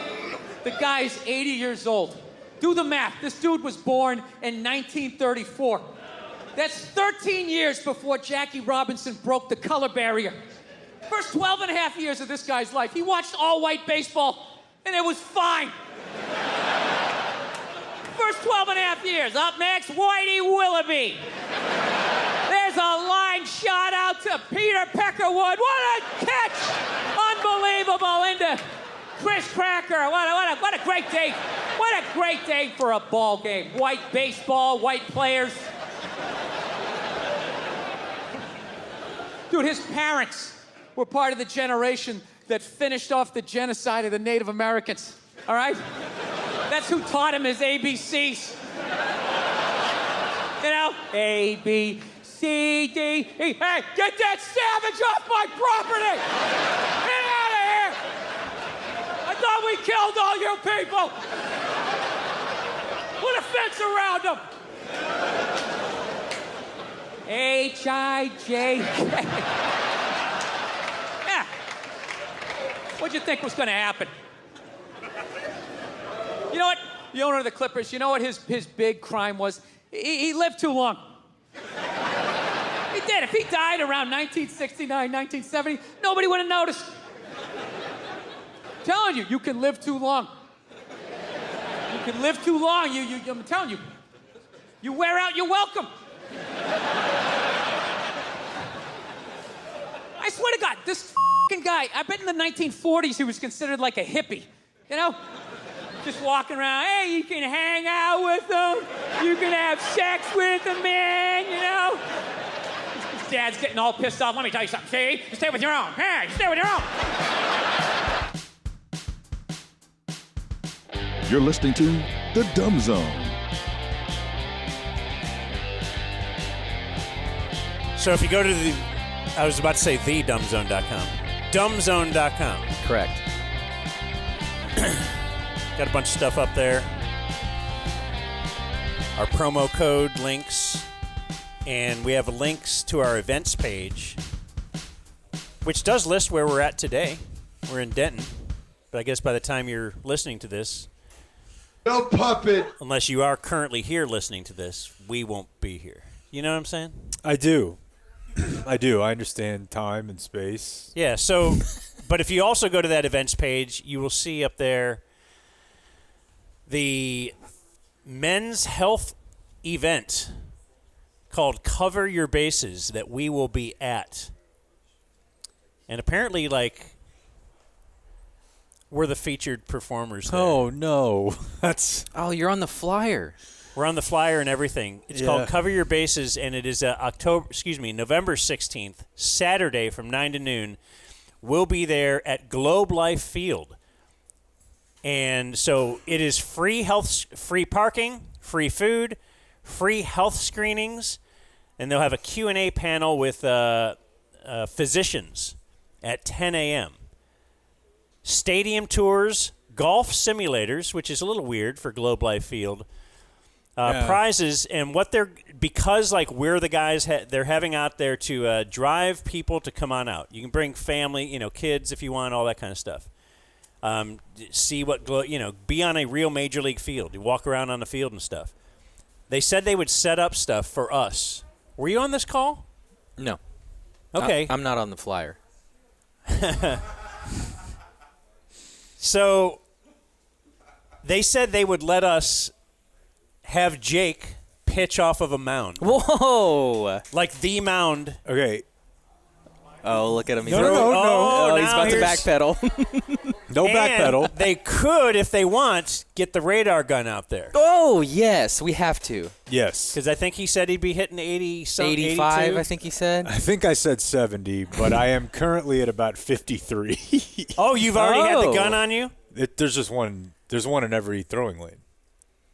Like, so the place where I go every week, where I went yesterday, there's when you throw, it picks it up. Okay. Okay, so he's hit 53, which means he sits 48.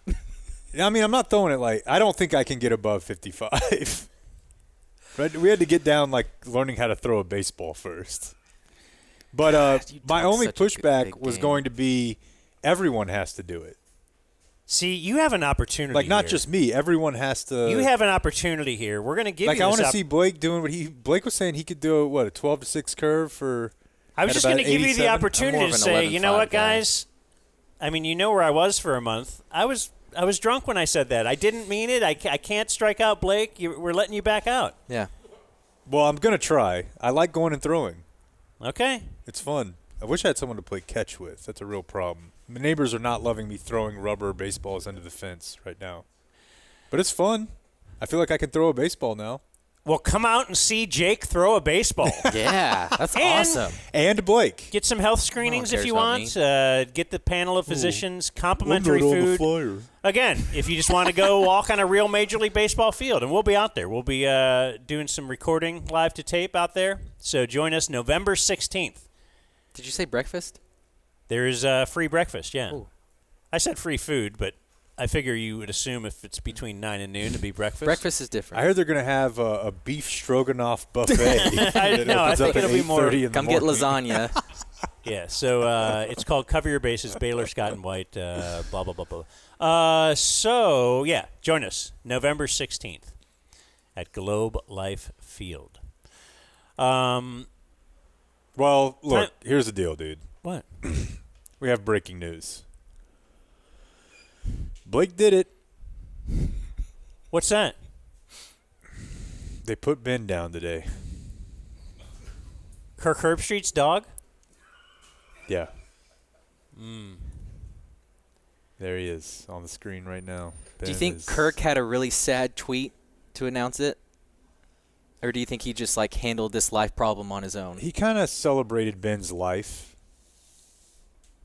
which I think is the proper thing to do, Blake. Sorry you were so bothered by this dog that brought so many people so much joy. We don't need dog drops. We don't need that. In his tweet, he says, he and I could communicate. I believe that. You think that was a one-way conversation? No, my dog and I get this. You just project things onto your dog. He and I understood each other and had each other's backs. Mm-hmm. When people were saying bad stuff about Kirk Herbstreit, Ben would just raise a paw. Mm-hmm. Hey. You don't know the real Kirk. That's my guy.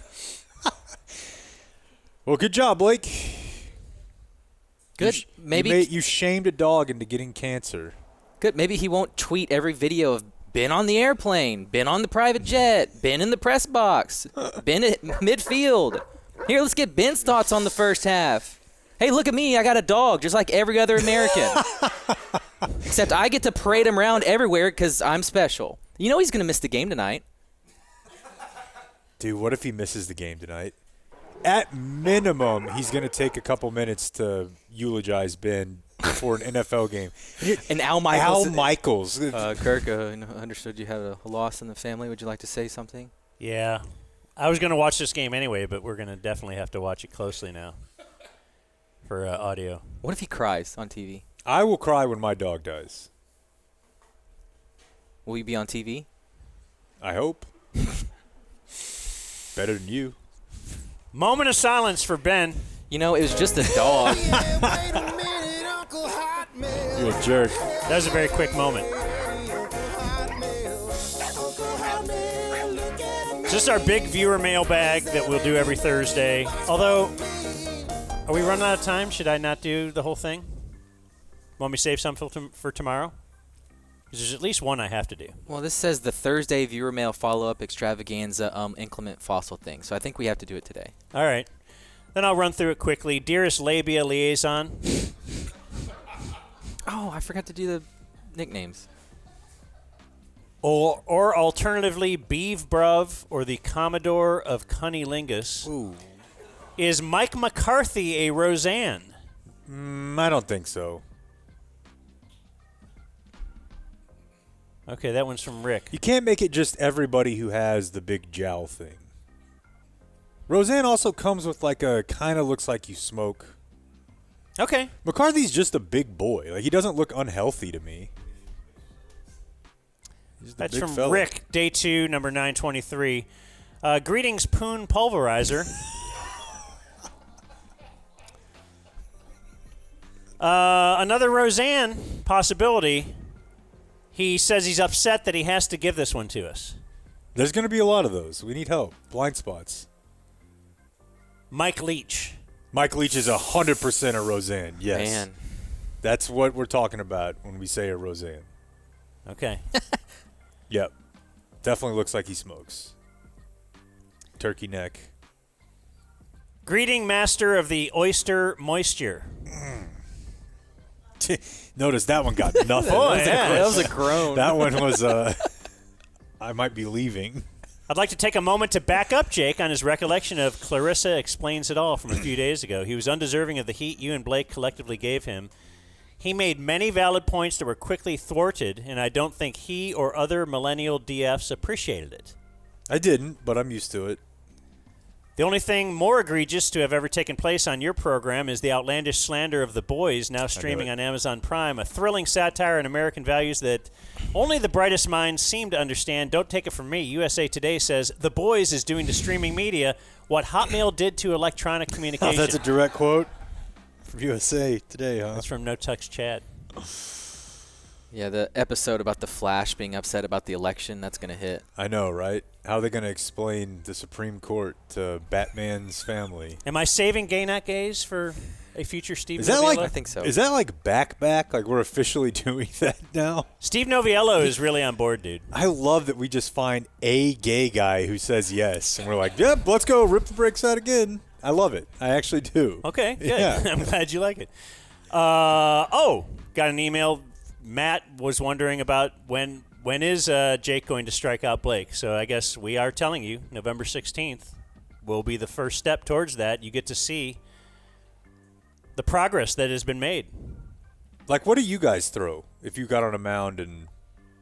I'm thinking it's less than 53. I'm just saying. I'm at least logical and knowledgeable about... Well, you've also thrown, like, no, because you've done it. I didn't know. Oh, no, I don't know that I've ever been clocked except at the fair. What about you, Blake? What's normal for, like, I don't... 30-something guy? Hope to hit 70. Okay. There's no way you hit 70. There's an absolute... Yeah, I'll hit 70. You see what I just did there, all right. Dan? Here's the thing, Dan. I don't really care. I just wanted him to say that before November 16th. All right, you say you'll absolutely hit 70. Yeah. Okay. That did we just do this in the election stream? This guy wants the Kemp spin on Jesse Waters. Yeah, we did it. But he when he was married with... He's a Fox News guy? Yeah, he's one of their stars now, especially post-Tucker. But he ended up leaving his wife and having an affair and then marrying a producer there. And the way he first caught her attention was by letting the air out of her tires when she was going to need to leave work. And he's like, well, looks like you're stuck here. Need a ride? And he he talks about it now like it's like, come on, that was pretty smooth. But, I mean, it worked. It did work. Dear VP Vulva and Secretary of Snatch. Anyway, this guy wants you to upload your high school band's music for all to enjoy. He wants to work out to it. That's the weirdest thing I've ever heard, but I'm going to try to do it this weekend. I talked with our friend Spinks. He says, I hear the early Blink influence. Well, thanks. I would also like a full Roast Twins album review. We should do that. I'm sure they'll love it. And we shouldn't tell them it's Jake's band until the very end. Just to see what they say? Yeah. I'm not sure that'll make it better or worse. I think if you want the worst of them, tell them it's me, and they'll they'll ramp it up to 11. Although I think it's all 11. They're always at 11. Yeah. And, hi, Uncle Hotmail. Now, this is from Jack, day 2, listening from Seattle. Seattle. He said, I started notes of my own on Blake since he won't review himself. What a waste of time. He called Interesting. He called this the monthly Blake review. Okay. The MBR. Yeah. Okay. See how I'm this hesitant feels. to share this in fear he will talk even less. But let's see what happens. None of it's any good, is it? He also says, shout out to my sister-in-law, Hannah, helped me take these notes. That couldn't be Hannah. No. Because you said all your brother-in-laws are spare, right? I believe I called them pieces of shit. Yes. Oh, wow. I was trying to soft pedal. All right, so he notes, throughout the month of October, different days, Blake has a friend. A friend who let him sleep on his couch one afternoon. What a weirdo. Yeah, that was Andrew, who's since passed away. Oh. Blake has a friend that he slept in the same truck with a couple of times. That was Andrew. Blake has a friend whose kid had a birthday party in Arlington. That's Jake. Blake has a friend who hosts poker games and has one leg. Damn, dude. Not hard to... Yeah. And Blake has a friend who owns a car shop and does oil changes. Whoa. Mm-hmm. Whoa. Free oil changes for me. We have one Blake fights with his wife. Okay. Blake's wife put up spider webs and ghosts on the house, and it annoys him. I wish I had that free time. Dude, not everything is a fight about your time and money. Blake doesn't have a lot of free time. Just ask him. Yeah. He will be quick to tell you that. Things Blake wants. Blake wants the Cowboys to trade for Tyreek Hill or Devontae Adams. How's that That would going? have been fun. Blake wants to know how teacher-student relationships start. Yeah, who doesn't? Things Blake likes. These actually aren't that great. No. Wesley Matthews. He was cool. Playing cards. Or playing cards. All right, sorry. That would be really weird if he was just, man, You know- I just love playing cards. I just like the cards. Not I don't Uno like to cards. I don't do really it. even know what is done Not with them. Pokemon cards, playing just cards. And Lainey Wilson's song, Heart Like a Truck. It's a good one. It's a good song. Oh, Things look, Blake you doesn't get a like. little support over here from Yeah, the it's ladies. a great song. Cars that turn off when you stop. It's a terrible bit. I don't even get it. NFL football games before 9 a.m. Too early. 2:30 kickoff for the Red River Patty Cake game. That's an 11 a.m. game. Sitting on a toilet sweaty.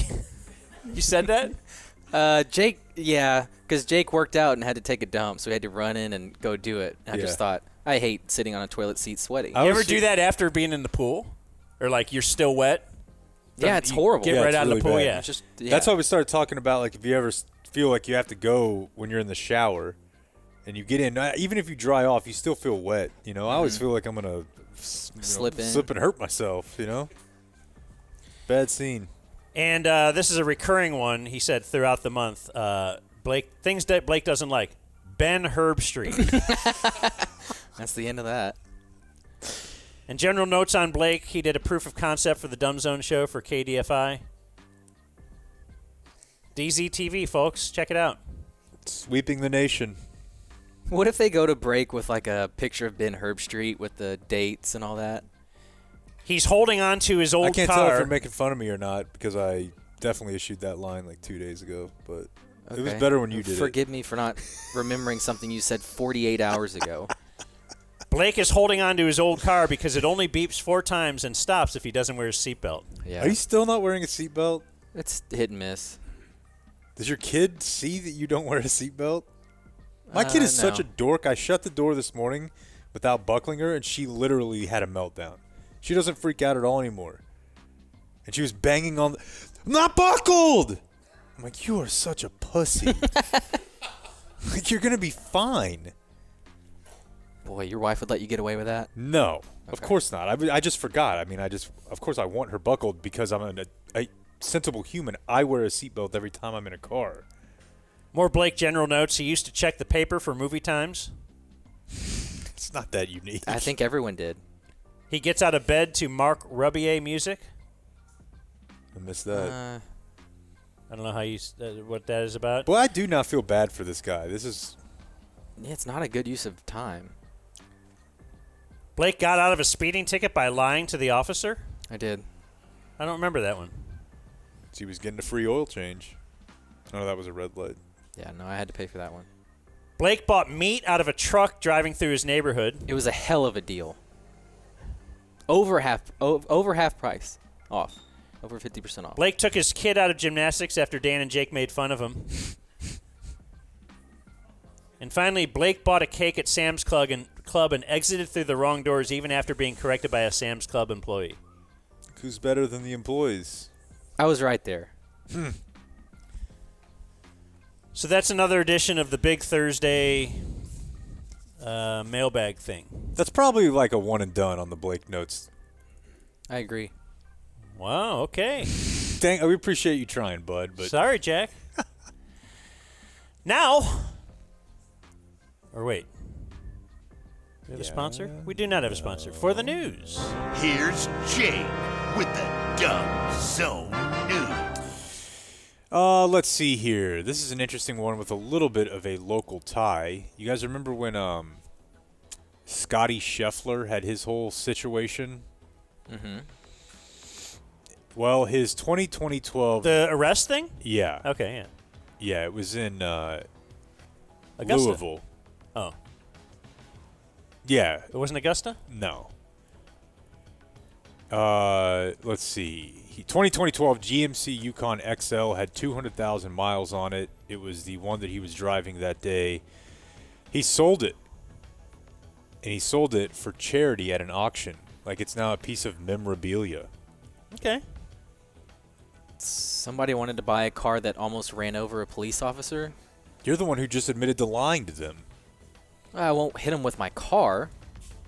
So Now you're lying again. his dad bought the vehicle after the family's car broke down more than a decade ago in Augusta. There's your tie-in at the 2012 Masters.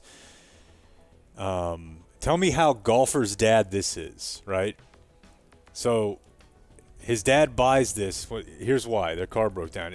They needed to get back home to Dallas from Augusta, Georgia, and just ended up buying the Yukon in Georgia to make the trip. Wow. Like, oh, man, my car doesn't work. Like, you might go rent a car.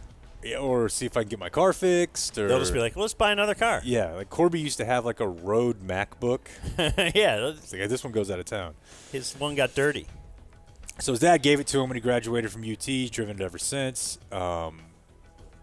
Purchased for $50,000 by Jim Nance from Heritage Auctions House. You know, I'm not part of this story somehow. How can I insert That's exactly myself? right. How can I make myself a part of this story, the Jim Nance story? And then he writes it off. I know that game. I have to learn how to do that. The spending money on a charity and then writing it off. Yeah.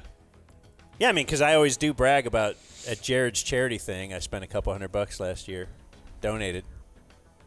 But I made sure the tax man knew. I just go to his events just because I'm a nice person. No, I'm sure he puts that up on the tally board when he's trying to raise. Yeah, I think 20,000 nice person. Yeah, I think I'm he not actually trying goes to skate on taxes or anything. I'm just trying to be there for my friend. He actually goes to the special needs kids who need sports equipment, and he's like, I don't have a bat, but Blake said good luck. Yeah, he feels good. I don't have any money for this program, But I guess I just use the system that is the United States tax system, just the way it's supposed to be used. It's just all a game for y'all. Richardson has issued a Boyle notice. Oh, yeah. They shut down 5 schools today. Dude, this happened to us like last year one time. It was weird. Did you boil? Yeah, I had to boil water to drink it. I mean, we just used bottled water. But that's what I'm wondering is, like, how many people actually go through that? Because, I mean, if you think about, like, the biggest... Think how long it takes to boil water. The biggest pot you have in your house, like, for us, it'd be, like, the one I would make spaghetti in. Yeah. It would take a very long time to get that boiling. Right. And then how long to cool off, and then how much water is that really? No one can figure it out. No. Who knows? It's like over a gallon. But, yeah, I don't... then you can't take a bath in that. Why not? I mean, how much of it would you have to get? Yeah, more. That's a good point. Way more. More. I wonder if you could turn your water heater up, like the temperature up enough that it would boil everything in it. Probably a safety issue there, I would imagine. It would explode. It would explode? You don't know. You haven't. Have you tried it? See? Somebody do that for us. I feel like see if it works. I feel like we have a new science project. Yeah. Yeah, Dan. It's steam. This guy. So, we had Election Day the other day. We had local propositions on the ballot. One of them, Dallas City Council. Dude. I feel like this happens every year. Dude. But Dallas City Council has voted to decriminalize up to 4 ounces of marijuana. Yeah, you can carry more and more pot around. Listen, Dan and I have been saying this from the start. As pro-pot guys, I've never met a person with 4 ounces of personal use in my life. Even me. If you have 4 ounces of pot, like if I was buying some to hold me over for a long time, it'd be like an ounce. Yeah. 4 ounces is... I don't know. I mean, I guess if you want to be... It sounds small. An ounce? That's nothing. No. But it's a lot. Yeah. It's a lot. QP? That's a dealer quantities. But one of the great things about this is it's kind of like whenever the Delta 9 shit that's out there now. I feel like a lot of the people who try to regulate stuff like marijuana, or even this comes up a lot on the internet, they don't really know what's a lot, what's not. Same deals like when I've told you guys about the porno that they would choose at the fertility clinic. Oh, my God. It was clearly not selected by a man. Yeah, it was disgusting, with refined taste. It was either the most insane, heinous stuff you'd ever seen, or it was like like a Victoria's Secret or even more tame than that. There was nothing just normal. Because they had a lady who's like, this must be what they like. Do they still have a porn? Like, you've been there somewhat recently, I guess 5 years ago, right? More recently than that. Yeah, my son is 2, so... But do they just let you use your phone now, or they still have... Well, you can use your phone, but they physical definitely... porn. They have magazines, and they have DVDs. Ew, DVDs. And they have... they also have, like, wireless noise-canceling headphones. Like big ol' over-the-ear joints. So now you can't hear anyone coming in. Right. And you're unaware of how much noise you're making. Yeah, it's like you ever go, like you ever been on a treadmill and your headphones die and you're like, do I sound like that? I'm this loud. That's what it's like.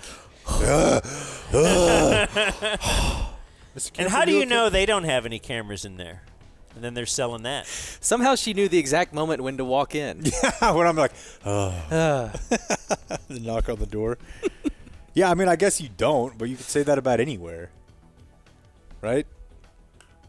About what? Anywhere? As far as a camera where you're changing or whatever. I mean, it could be the case anywhere. Yeah. And boy, what's hotter than the market for middle-aged impotent men jerking off? I thought you said there's a market for everything. Yeah, there is. There is. But I just don't know that that's like a... I don't know that there's too many people out there that would want to watch that. No, the last one I went to was like that, and they had... The chair was like leather. Ew. But they give you... There's like paper that's the thickness of the toilet cover. You know what I'm talking about? Like really, really thin. Like tracing paper. Yeah, and you're just supposed to, like, I guess... lay that down on... And it's sliding. Yeah. And it's ripping because you're moving around a little bit, you know? What the hell? So anyways, my point is, I feel sometimes like the people regulating what is and isn't a good amount of pot or what is and isn't legal, they don't have any idea. Yeah, sure. So I was like, yeah, 4 ounces, go for it. But were there things on the ballot that you didn't know anything about? And you tried to learn it right, like it's explaining it? No, I mean... I can't remember the one I had. For me, I had, in Grapevine, I had one that I knew plenty about. It was like proposition some number, and then it was like, and it did this, and I'm like, I don't know. It was like a tax thing. Yeah, mine... And it was trying to explain what it was, but then I was like, I don't know. I don't think I want another tax. That's because you don't have a kid in a district. Because you will get bombarded with emails of them saying, like, please vote for this or please don't vote for this. Okay. It was an interesting one because, much like in other parts of the country, a lot of people voted for things in their state or locally that don't totally match up with their presidential vote. So in Grapevine, it was a vote for increased taxes for the school district. And, Did they get that? Yeah. Thumbs and up? it's a super conservative area, typically on board with, like, as little government as possible, don't want to give the government money, but it passed overwhelmingly. And a big part of that is because every one of the mailers that they sent out and in all the campaign literature about it, they would bold and increase the size and highlight not subject to Robin Hood. Because there's a certain amount of money that Texas schools get, the affluent ones, that is redistributed across the state. People don't like that so much. So this one, GCISD wanted to make sure that people knew, like, increased taxes that here, will be right. It will be to for your our school. school district, All and right. it passed overwhelmingly. Interesting. And it's a great district too. Like, I want them to continue to have awesome stuff, so I voted for that. But same thing as, like, Missouri, for example, passed increased minimum wage. I think like a paid leave bill. So there was some stuff that So there's people different agreed minimum on. wages in different states? Well, there's a federal one, but you can also raise it state by state. Yeah. Okay, I have to do this last story because it is wild. Do you remember the Texas 7? Oh, yeah. Yeah, they escaped, right? Yes, it was a group They're of on the 7 loose dudes. for a while. They were. They escaped from a South Texas prison in December of 2000. There was an Irving police officer that was murdered, a 29-year-old, and a guy, 47-year-old, who is still behind bars for this. By a vote of 6-3, the Texas Court of Criminal Appeals ordered that his conviction be overturned. He gets a new trial after concluding that the judge in his case, Vic Cunningham, was biased against him at the time of his trial because he's Jewish. The accused, not the judge. So they're saying this guy's Jewish, this judge is a racist. So the Jewish guy was a part of the Texas escaped prison. Okay. And so I start reading this article. I'm like, okay, well, what did the guy say? I mean, what do we know about him? And then there's a bunch of hyperlinks in the morning news story of like, hey, here's what he did. Read through this. So apparently, this judge, Vic Cunningham, was a pretty big deal in Dallas. He ran for a couple of other political spots. I'm positive we talked about this at the time, but I don't recall it. When he was running for, let's see, Republican Dallas County Commissioner, it came out that in his like will or trust for his family, they had to they would only get their portion of it, their reward, if they married a hetero white Christian. Okay. So he was like, yeah, you'll get your piece of the pie, but you got to marry straight, you got to marry white, and they got to be Christian. And everything was going fine until he decided to run for a higher office, and then his gay brother, who is married to a black guy, spoke up against him. Ah. Yeah.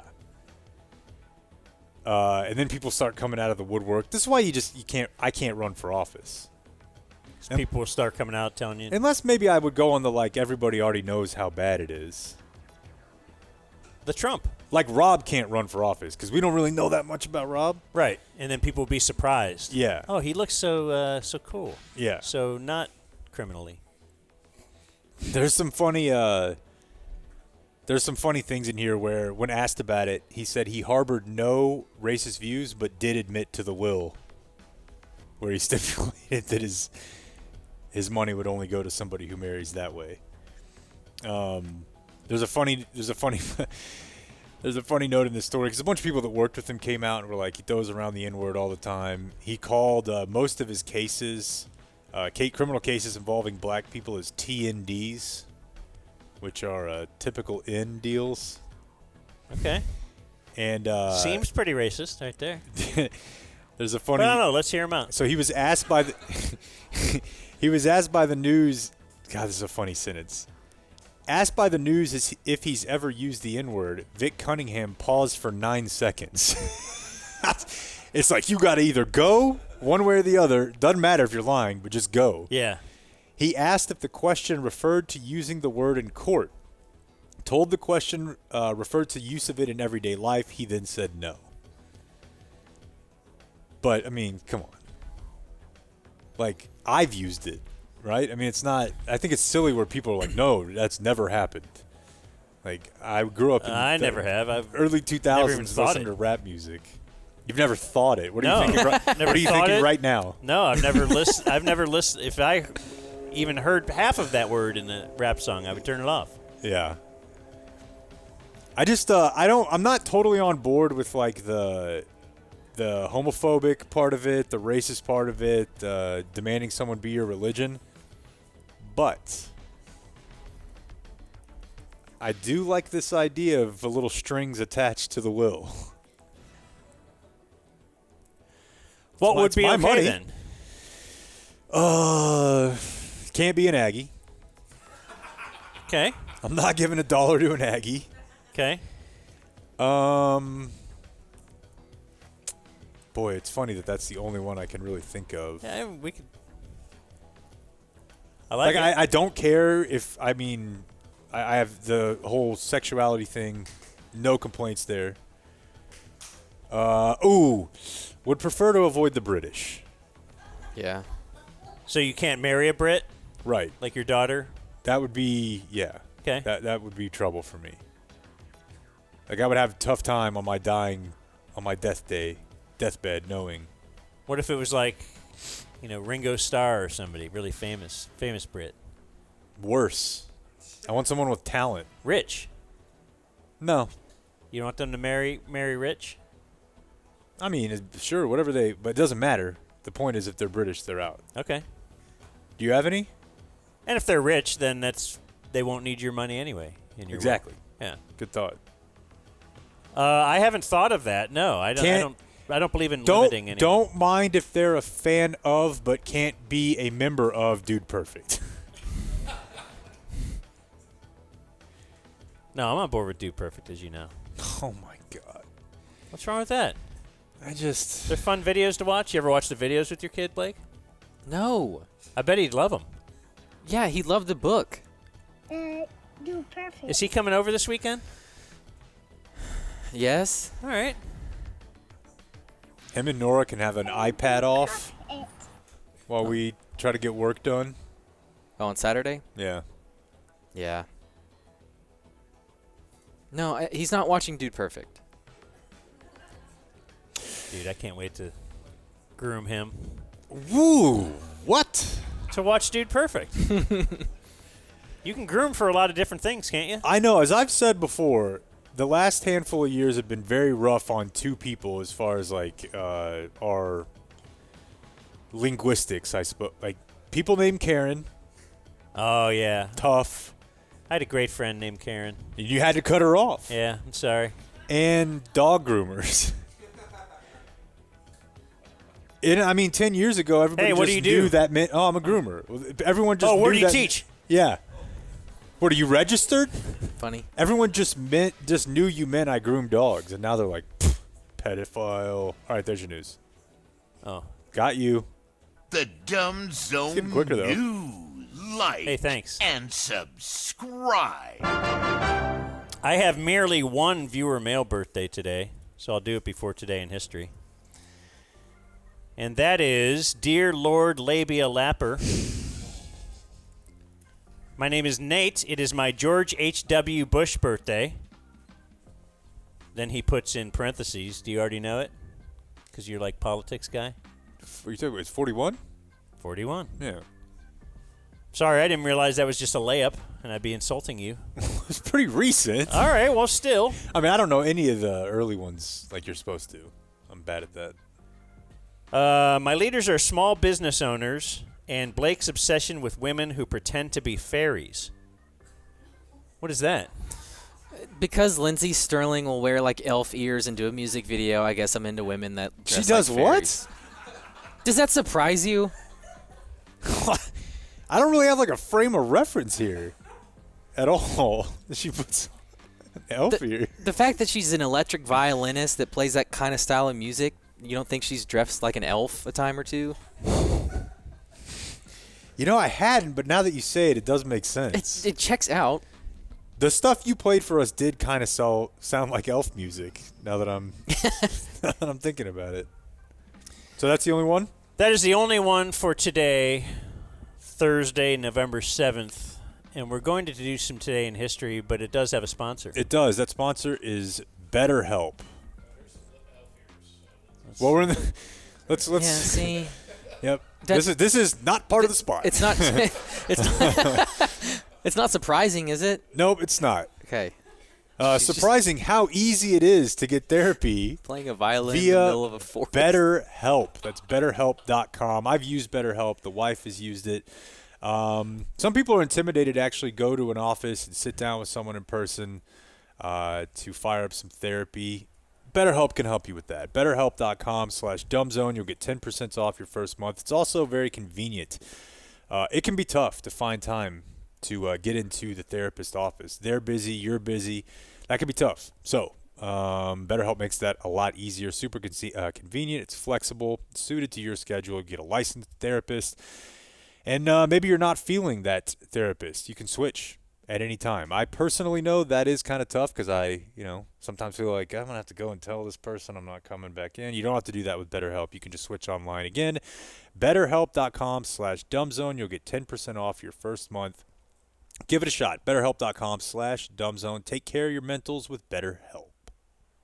The Dumb Zone presents Today in History. Thursday, November 7th. Where's Taryn? Does she want to join us for this? She's hiding. She can. She's going to do closing remarks, so that would flow it right in there. But she could do whatever she wants. She's Taryn. Dude, I got so much gifts today. You can do whatever you want there, Taryn. But do it on a mic. Yeah. Or Jake will yell at you like he just did. Yeah. I'll be yelled at. You kind of into that? Yeah, sometimes. So it's Thursday, November 7th. On this day in 1888, presidential candidate Benjamin Harrison won the electoral vote over incumbent Grover Cleveland, despite Cleveland getting 90,000 more total votes. That would be the last time the popular vote winner lost the election. Until the year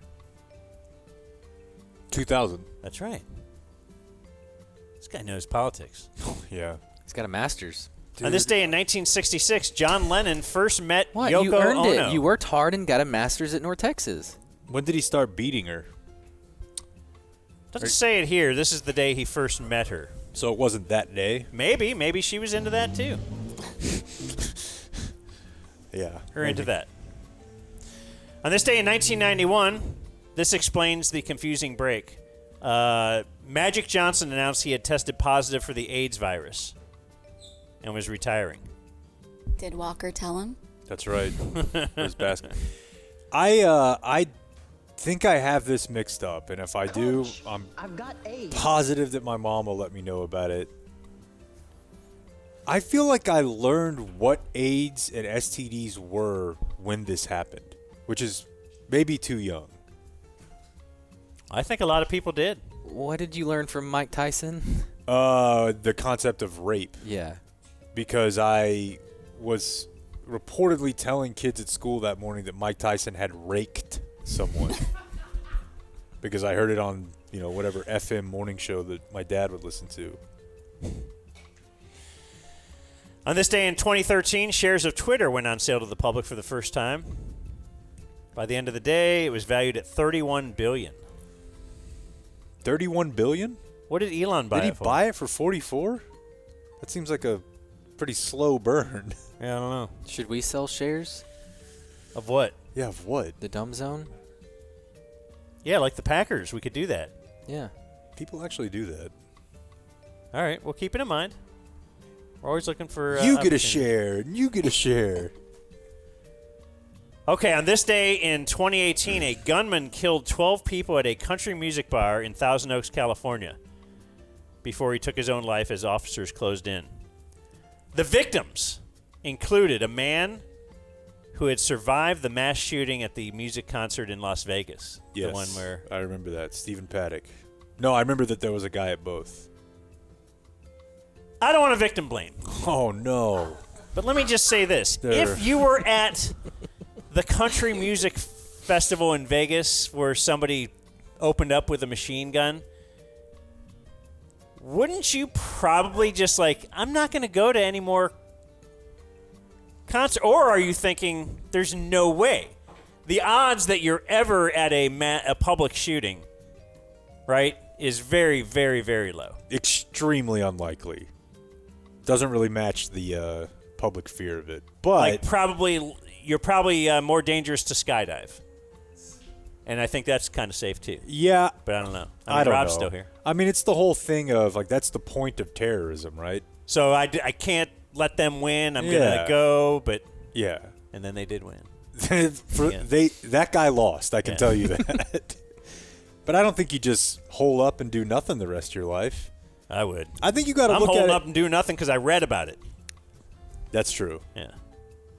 And on this day in 2020, what a time this was.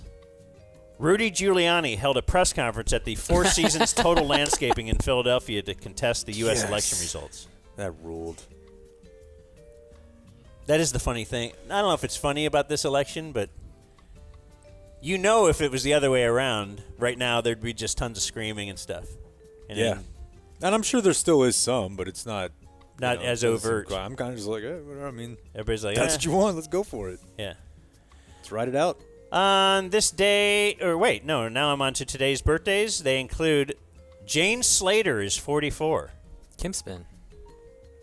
It's not really her specifically, but she did have a very funny tweet one time, and I don't even care if it was made up. Wait, which one do you want? The the fitness thing, or the internships? I was thinking fitness. Yeah, the fitness one. Oh, that she tweeted one time that she found out her boyfriend was cheating on her because he said he was at home, and they were both on the same fitness tracker app. And at like 2:15 in the morning, his heart rate was like 170 for like 10 straight minutes. Just 10? Boy, I was thinking 10. Just 10. Yeah, I was like, whoa. I'm gonna be honest with you. In my mind, I was like, 2. They'll think that's what I'm about. So I'm gonna go crazy with 10. They'll be impressed. Yeah. The other one was that she yelled at everybody for saying that interns should be paid, and she's like the heir to the chili throne. Is she really? Like her grandfather founded Hormel Chili. Really? Yeah. Damn. I want to be heir to a chili throne. That's so much better than, like, I don't know, if you found out it was like natural gas or something. Like, they're both super wealthy, but wouldn't it be cool if also you got like she probably has like a Hormel bowling shirt or free chili or all the other cool. I think free chili is cooler than a bowling. Okay, but go ahead. Stuff no one else can get type thing. Former Cowboy Taco Charlton is 30. Oh my god. Oh my god. Did they just release him? Or did they pretty trade sure. him? Yeah, They couldn't find They couldn't find another Jerry Jones to trade for him. Boy, Bueno could not wait to sign that endorsement deal. That's because they didn't have to give away very much food because he never got a sack. It might be one of the reasons the Cowboys drafted him, don't you think? I don't think that's out of the question. Taco. Former Ranger Chris Benson is 50. His wife was nuts. Yeah, Anna Benson. I think the Hardline had her on one time. I believe she was in Playboy, but also in jail a bunch of times. It's so hot. It was pretty hot. Ross Perot Jr. is 66. She was on Dr. Phil. We'll need that. Beth's here. Is she able to cut a drop? Drop Beth is here. I know. And then the graphic says, "I'm gonna get you so effing hard." Well, okay. I'm sure it was an electric episode. Ross Perot Jr. is the Mavs owner before Mavrello bought the team. Mm-hmm. Former Aggie and Texas Tech basketball coach Billy Gillespie, 65. I got nothing. Actor Christopher Knight is 67. Who's that? One of the kids in the Brady Bunch. Were you stoked on that show? It was on in reruns all the time when I was a kid, but like what was its meaning run? 70s? It was on. So yes, this is the one thing on right now that I think it was like a 60s show or something. What do we I mean, the think, guy is America? 67 now, and he was like a 10-year-old in 69 the to show. 74. Oh. That's it? Yeah. He married one of America. Okay, good for him. Actor Jason London is 52. I don't know who that is either. Who made? I believe that is Pink from Dazed and Confused. Oh, okay. Randall Pink Floyd. He's also in Out Cold, very underrated movie with Zach Lord. Galifianakis. Singer Lord is 28. Randy Marsh. Lord. And Adam Devine is 41. Got hit by a car when he was a kid. Almost died and was almost paralyzed. Did me telling you that story? He was in a coma or something for like several months. I believe you did. I do kind of remember that. He's from Righteous Gemstones, right? He's great. And Workaholics. Never watched it. It's occasionally funny. Born on this Day Now Dead, Joe Necro. Yep. Bob. I believe we had Phil on. Oh, okay. I'm not sure, though. It was one of the Necro brothers. Okay, Kip. What? I'm on to you. I don't understand what you're saying.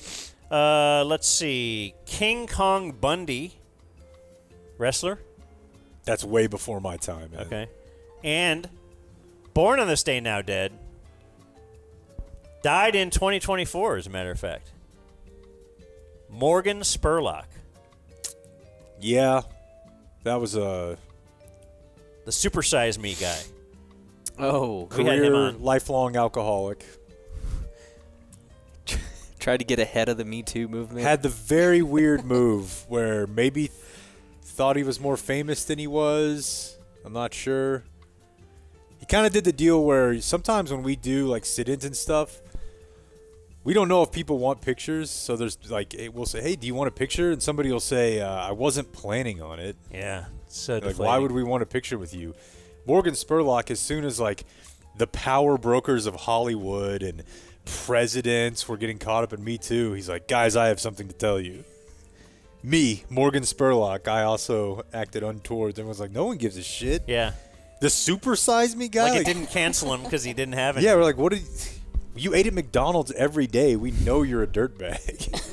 Like, did you ever see the movie Super High Me? Yeah, I did. That guy's not funny, so. Okay. Like, I don't know what I'm just guessing he smoked lots of pot every day for a month or something. I don't know. You nailed it. For his whole life. Yeah. Dead on this day, still dead. Eleanor Roosevelt. Roy Halladay. Oh, yeah, he took a bunch of pills and flew his little airplane. I bet that was fun. Yeah, that's doing what you loved. Yeah. And then died on this day in 2012, Daryl K. Royal. And the note here, it says, wasn't totally on board with integration. Because wasn't he the head coach of the last all-white national champion? Yeah, they were the last to do it. Like the Adolph Rupp of football? Pretty much. All right. Pretty much. And that was Today in History. Indeed it was. And here we are at Station 222. This is a great place for events, Dan. Mm-hmm. It does seem to be so. Like look it if up. You Station 222. If you call this an event. How did you get the URL .space? Like, I don't know. It's probably Space real is trip. awesome, so we just went with space. Yeah. Can you just pick Now, who are you? You are not Taryn. No, I slid in here. Yeah. Taryn is my sister-in-law. Okay. So she put us up to this, but we paid for it. So I guess we get a little airtime. Okay. We get a little airtime. But yeah, Station 222, we rent this place This is out. your place? You built it? Well, we renovated it. It was built in the 50s as a service station. So renovated it several years ago to turn this front part into an event center. Like you say, well, this is the golf simulator area. Everything got designed from this. We had to get this set up first. So are you like business guy? You just had this vision. You're like, hey, I see this old broken down building and something like that. Okay. Yeah. We own the building next door. Can you take a vision of our podcast here and I think we could. I think. Well, I think fix it. Also, you have to have money to make more money, and we don't have that first part. Y'all got something. You got a little. You got something. That's all we want to hear. We could work with it. I All mean, we right. could develop this into something. I think you got something here, but. We're the broken down store. Yeah. Yeah. Anyway, it was a transmission shop, which was great next to our office if you wanted oil changes, but wasn't great. We're Best. anti-trans here. Yeah. Go ahead. Yeah. So anyway, I got to give a shout out to the mayor of Denton. He's here. He showed up. He's a stud. So Oh, yeah, right. Hey, the mayor of Denton. The mayor of Denton. Does Mayor he- Hudspeth. He's great. I want to find out if he ever tries to do sports bets with Make a other. bet. Yeah. Do you ever sports bet another city? Yes, we're in the middle of a Toys for Tots bet against East Denton, a.k.a. Frisco. Okay. At least there's a benefit. Yeah. So what happens if you Not lose? like the mayor of Dallas just does it with other people's ribs. Yeah, he does it for chips. Yeah. You lose, you just don't reply. Yeah. Oh, that's smart. Yeah. I could get on board with that. Okay. Not just because he's here. Yeah. Mine is because he's here. Yeah. I don't want to. Fair offend enough. him. Anyway, we appreciate you having Hey. having you guys out. It's been great. Taryn was been pushing you. She's a huge fan. Of course, we're very familiar with you guys as well. But we're Axis Realty as well. If you need any commercial brokerage help, we can cover you there. I don't know what that means. Eagles, well, We're that dumb. the ones who know. I know the word So- realty. Yeah. Anyway, Eagle surveying. If you need any land surveying, you don't know what that is. There's a Category 1A survey. Surely you know 1A surveys, right? You ask me what I like, and I say highly likely, somewhat likely, that kind of thing. No, not that kind of survey. Land surveying, yeah. So, anyway. You know the name of our show, right? Yeah, we're not intelligent people.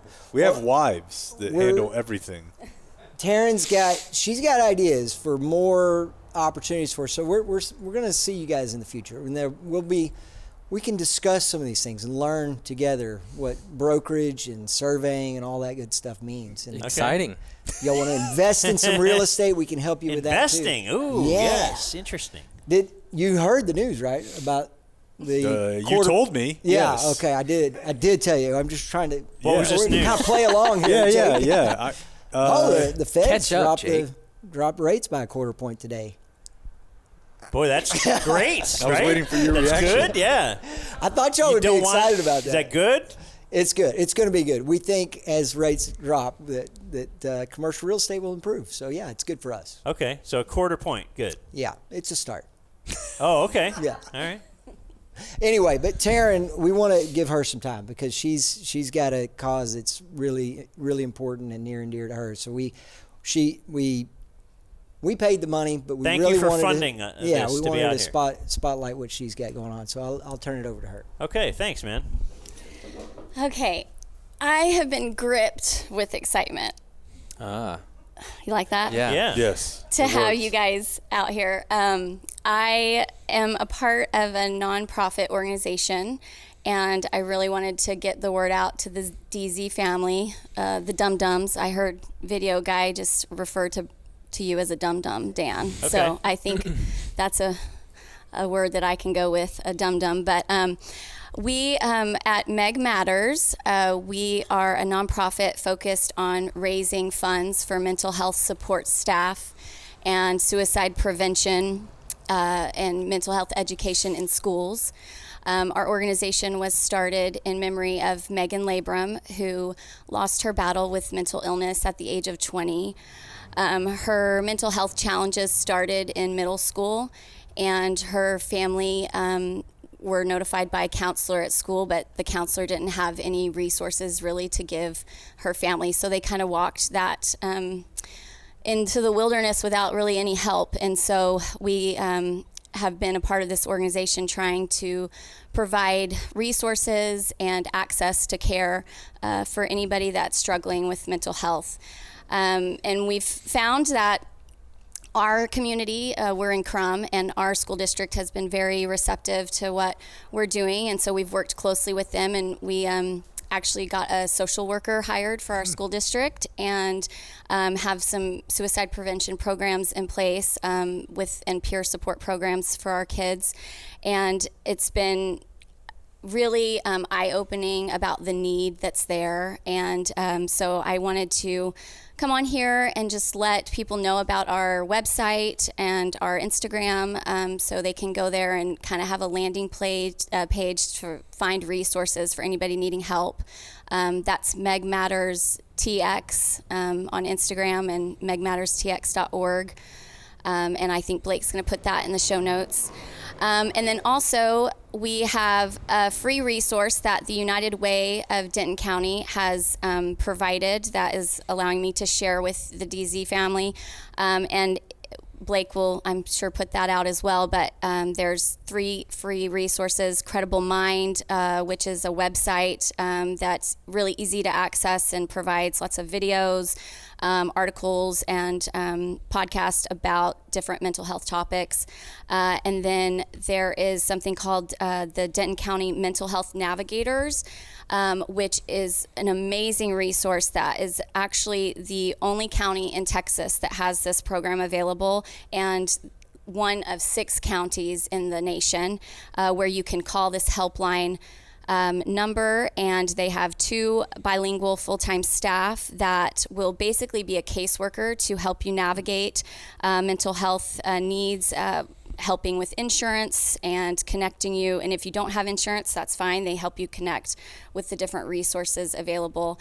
And and then there's also a Find Help. If you Google Find Help, there's a resource to be able to pick any topic. If it's needing help with an elderly person in your family, getting resources, getting connected with different organizations, depending on what you're needing, it's all right there. So those are just some free resources that would be helpful if you know anybody that is struggling. It's kind of time, sensitive. Sometimes a friend comes to you and is needing help, and so this is just a great place for someone to come land and find some resources to get help.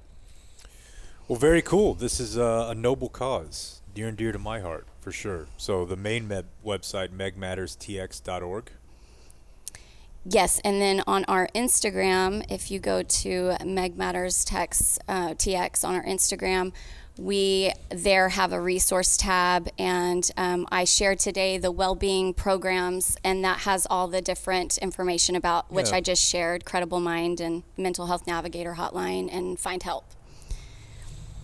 Well, very cool. We appreciate you having us out here. Yeah, and for the book. You've been Taryn has been a big supporter of the program for many, many, many years. Yes, I have to say thank you to Nate Hamilton, who's here, Big P1. He got me in studio back in the day when, I don't know, I think Dan broke a little rule and Bob wasn't too happy about it, but I got in studio thanks to charity.com. At that time, he called it charity.com, but now we actually have a charity. So I thought, what better way to celebrate to have him out. I think it was her birthday, and I just had her in. They asked. Yeah, I mean, I was like, yeah, but had to sell it like, oh, no, it's because of something else. They want to just say we have a listener that wants to come in. Remember the days. Well, and I do want to say, when y'all left, it was kind of like Mom and Dad got a divorce, and I chose to live with Dad. So I've been following you guys, and Jake, my dad and your dad, I think, need to hang out, because I, too, watched Faces of Death, and everything that you talk about of your childhood is basically my childhood, except for my parents actually got remarried. So hot. Yeah. My mom cheated on my stepdad with my dad. That's even hotter. Oh my God. Wow. Oh my God. So yeah. I think Hold we're on. kindred spirits. What happened to the stepdad? I don't know. He actually was on a golf course one day when I was a cart girl, and I was like, "Hey, what's up?" That was the only time I saw him after that. How long were they married? It was a year, and my mom got it annulled based off of being insane. All right. Real hot. We got lots of hotness going on with it. This is fantastic. Insane sex, yeah. Do you think your dad ever saw the stepdad? She said he only had one ball, so I don't know if that. What's going on here? I don't know if that had something to do with it, but I'm not saying his name, so that's okay if I disclose that, right? Totally. Yeah. We didn't say anything. It's encouraged, yeah. Although we've actually kind of learned we're responsible for what people say on the show, too. Oh, oops. Going back to that whole court thing. Oh, yeah. Well, no, eventually we weren't really responsible. Anyway, so like your mom, they actually had another ceremony? Yeah, well, they got married at the... And was the stepdad there? No, he was long gone. But, yeah, they got married at the Justice of the Peace. Yeah, you got to go low-key Yeah. the second time, especially after that. And my friend Diana, my childhood friend who's here, who's a big, huge P1 and dumb zoner, her parents were witnesses at the ceremony, so, yeah. Okay. She doesn't seem to be thrilled to be looped into that story. She's thrilled. She might not say it, but she witnessed it all. Well, thank you for having us out, all of you guys for hosting us. Thank you guys for coming out. This is a lot more people than I expected to be here today. A random day. Let's all hear it for Taryn. Hey. All right. Good times. Indeed. Adios, mofo. We gotta go before this becomes a zoo. Thank you for watching my video. Subscribe and type for my name if you want to watch more of my videos.